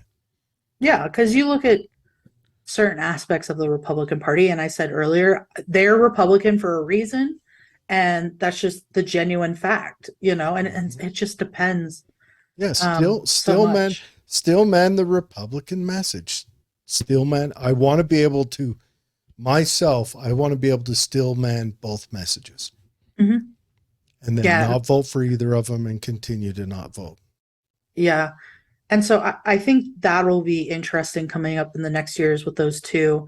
The other thing I think on a larger level of the United States might be housing, and more populated areas and potentially rural areas. Because I can tell you, back home, my parents bought their first house for $30,000, and now it's completely different. The market is much higher. Now granted, they bought their house years and years ago at that time. But it's changing. And I think that's going to be something that's reconciled with um the and some of the other thing is too is like, as we mentioned earlier, student loans in my opinion is very different than affordable education, which I do think is something that needs to be discussed. Because I agree. And I think we need to go after the colleges to recover some of that student loan, because that 36,000 a year, that's ridiculous. It's insane. yeah, And I think that the government needs to step into that college and they need to say, okay, do you like the support we give you? Yeah, we like it. Would you like us to shut that support off? mm-hmm. You know, oh no, we wouldn't. Okay, here's what you're going to do. Either you're going to relieve us on this next batch, or you're going to figure out how to reimburse some of that. Yeah. And that needs, because it needs to be done on the person who did the specific damage. I don't think you should punish me for damage done to person A by person B. Yeah, in my opinion, the student loan education process is a bit predatory, because we ask 18-year-olds to go, hey, do you want to get into X amount of debt? Oh, sure. That's what my friends are doing. That's just a number. Commas mean nothing. And for degrees that might not yield the amount of money required to pay back. Katie, you're talking ridiculous right now. Don't anyone who's a Democrat listening, you need to shut off a long time ago. Well, my dad used to say, I remember when I came home from high school, mind you, my dad's family's immigrants, worked their butt off, coal mines, the whole 9 yards. My dad works in a steel mill. So very much my sister and I were to be the American dream. Okay. He worked hard to get you there. Yes. And so when I came home and I told my dad, I think I want to be a music teacher. And he looks at me and he goes, do you like to eat? Do you like to have a house? And that was the end. He was like, you're not going for that. And so it changed my viewpoint. But like that's the hard discussion you have to have with kids, is like, what are you going to do with this degree? And it's just frustrating. But yeah, no, I'm a really bad Democrat in that sense. I believe very strongly in the values of being a Democrat in certain aspects, but I do consider myself a more middle ground, moderate. See, we just need to find your equal on the Republican side, and we start something new. Yeah. So people who look at stuff objectively and honestly and don't look to gain a point, to get ahead. Because I feel like you're looking for solutions, not looking to win. No, because like the thing I see a lot, with my dad's family being in Italy and, other European countries, when you talk to them about politics in America, American politicians start like campaigning, like as soon as they get into office and they win. Mm-hmm. And for like other countries, they're like, what? Well, isn't that what lobbyists are for? Lobbyists are there to write the bills they're going to put in while they're campaigning for their next. Yeah. Well, yeah. And it's like the trigger law in Utah, as we talked earlier, they put laws in that is going to get them more votes the next time. And then it's just like this cycle. But that's the problem, is we keep putting people in who just want all the fame and glory, instead of doing the hard work of, what our parties represent, and, Republicans are really big on business owners and those kind of things. And Democrats are too, but just in different ways. And we need to kind of like cool our jets and not be so worried about the next year. We need to be worried about today. Yeah. Right. Focus on the job. Yeah. No, that's a good one. Okay. I want to make a point. How wild would it be if in 4 years or let's look down the road further, if in 12 years Utah flipped blue because of these young people gaining dominance because of that trigger law? That would be wild. I wouldn't be surprised. But do you think now that trigger law, all of the politicians who voted on it had to know that would be awfully unpopular. So did they do that as a message like, hey, we're Republicans too? Or did they do that because they truly believe in their heart of hearts that that was the right thing to do? And God, I hope we invent external wombs one day so abortions can be a thing of the past. Well, I've talked to some of the legislatives that agreed to it, and they said they never thought it would pass. And so it's obviously a virtue signal. So it was a virtue signal behind the blanket of, now when Thatcher came on, Thatcher sounded like he was all for it, didn't he? When he came on to talk about it, he said, this is why we decided it. This is what I personally believe, you know, and I'm not dogging him for it, and I'm not saying anything wrong, but he sounded like he voted for it earnestly. Yeah. And I believe him. He's a good dude. Oh, Thatcher is. And whether you're pro-life or pro-choice, you're still a good person. Yeah. You know, well, he asked my vice chair to work on his campaign. Mind you, we're Democrats. And my vice chair was like so scared. And he was like, are you going to be okay if I work for him? And I was like, yeah, sure. He's a good dude. Like, we want people like him in office. Like, yeah, go help him. Like, I don't care, you know? And that's the thing is like, he signed that because in his conviction and the people he represents wants that. And I think that's where we've gotten away. We don't think about our constituency. We don't think about the people at home. We think about ourselves and how to get voted next and those kind of things. And we need to stop thinking about I and start thinking about, you know, we. And that's the hardest thing. No, I like that. I like that message. All right. We do have to let you go. Katie, wholeheartedly, it's been a pleasure. Awesome job. Thank you. It has been a pleasure. And you're welcome on any time. Seriously. Even if just for a debate with, you know, you're just extremely open-minded and logical. And I think I can be a radical because I don't vote. But it's good to see that you're an open-minded person in the position you are. I think you'll be an asset to Utah County. Thank you. I really appreciate that. And I never want to debate you. You have a memory of an elephant, it seems, and that terrifies me. You remind me of my best friend. We played trivia, and one of the trivia questions was like, who won the election in 1999 in New York for Senate? And my brain's like, I don't know. And she's like, Hillary Clinton. And I was like, you know, and so no, I really appreciate that. And thank you. I will keep trying to do my best. Oh, you know what? It's not a debate, but a conversation, because you're an earnest person. Thank you. And I appreciate that. I appreciate that more than knowledge. I appreciate someone who's approaching this wanting to learn and improve. Yeah. And that's impressive. That Thank you. impresses me. Thank you. I really appreciate that. And you've just been a cool lady to chat with. Thank Everyone. You. Katie Adams-Anderton, Dave shared this everywhere. Hopefully he sent it to you. Share it around. Feel free to share it around. You know, Utah County Democrats, you're in very good hands. That's all I have to say. Thank you. It's a good thing. Thank you. And we will see you guys next week.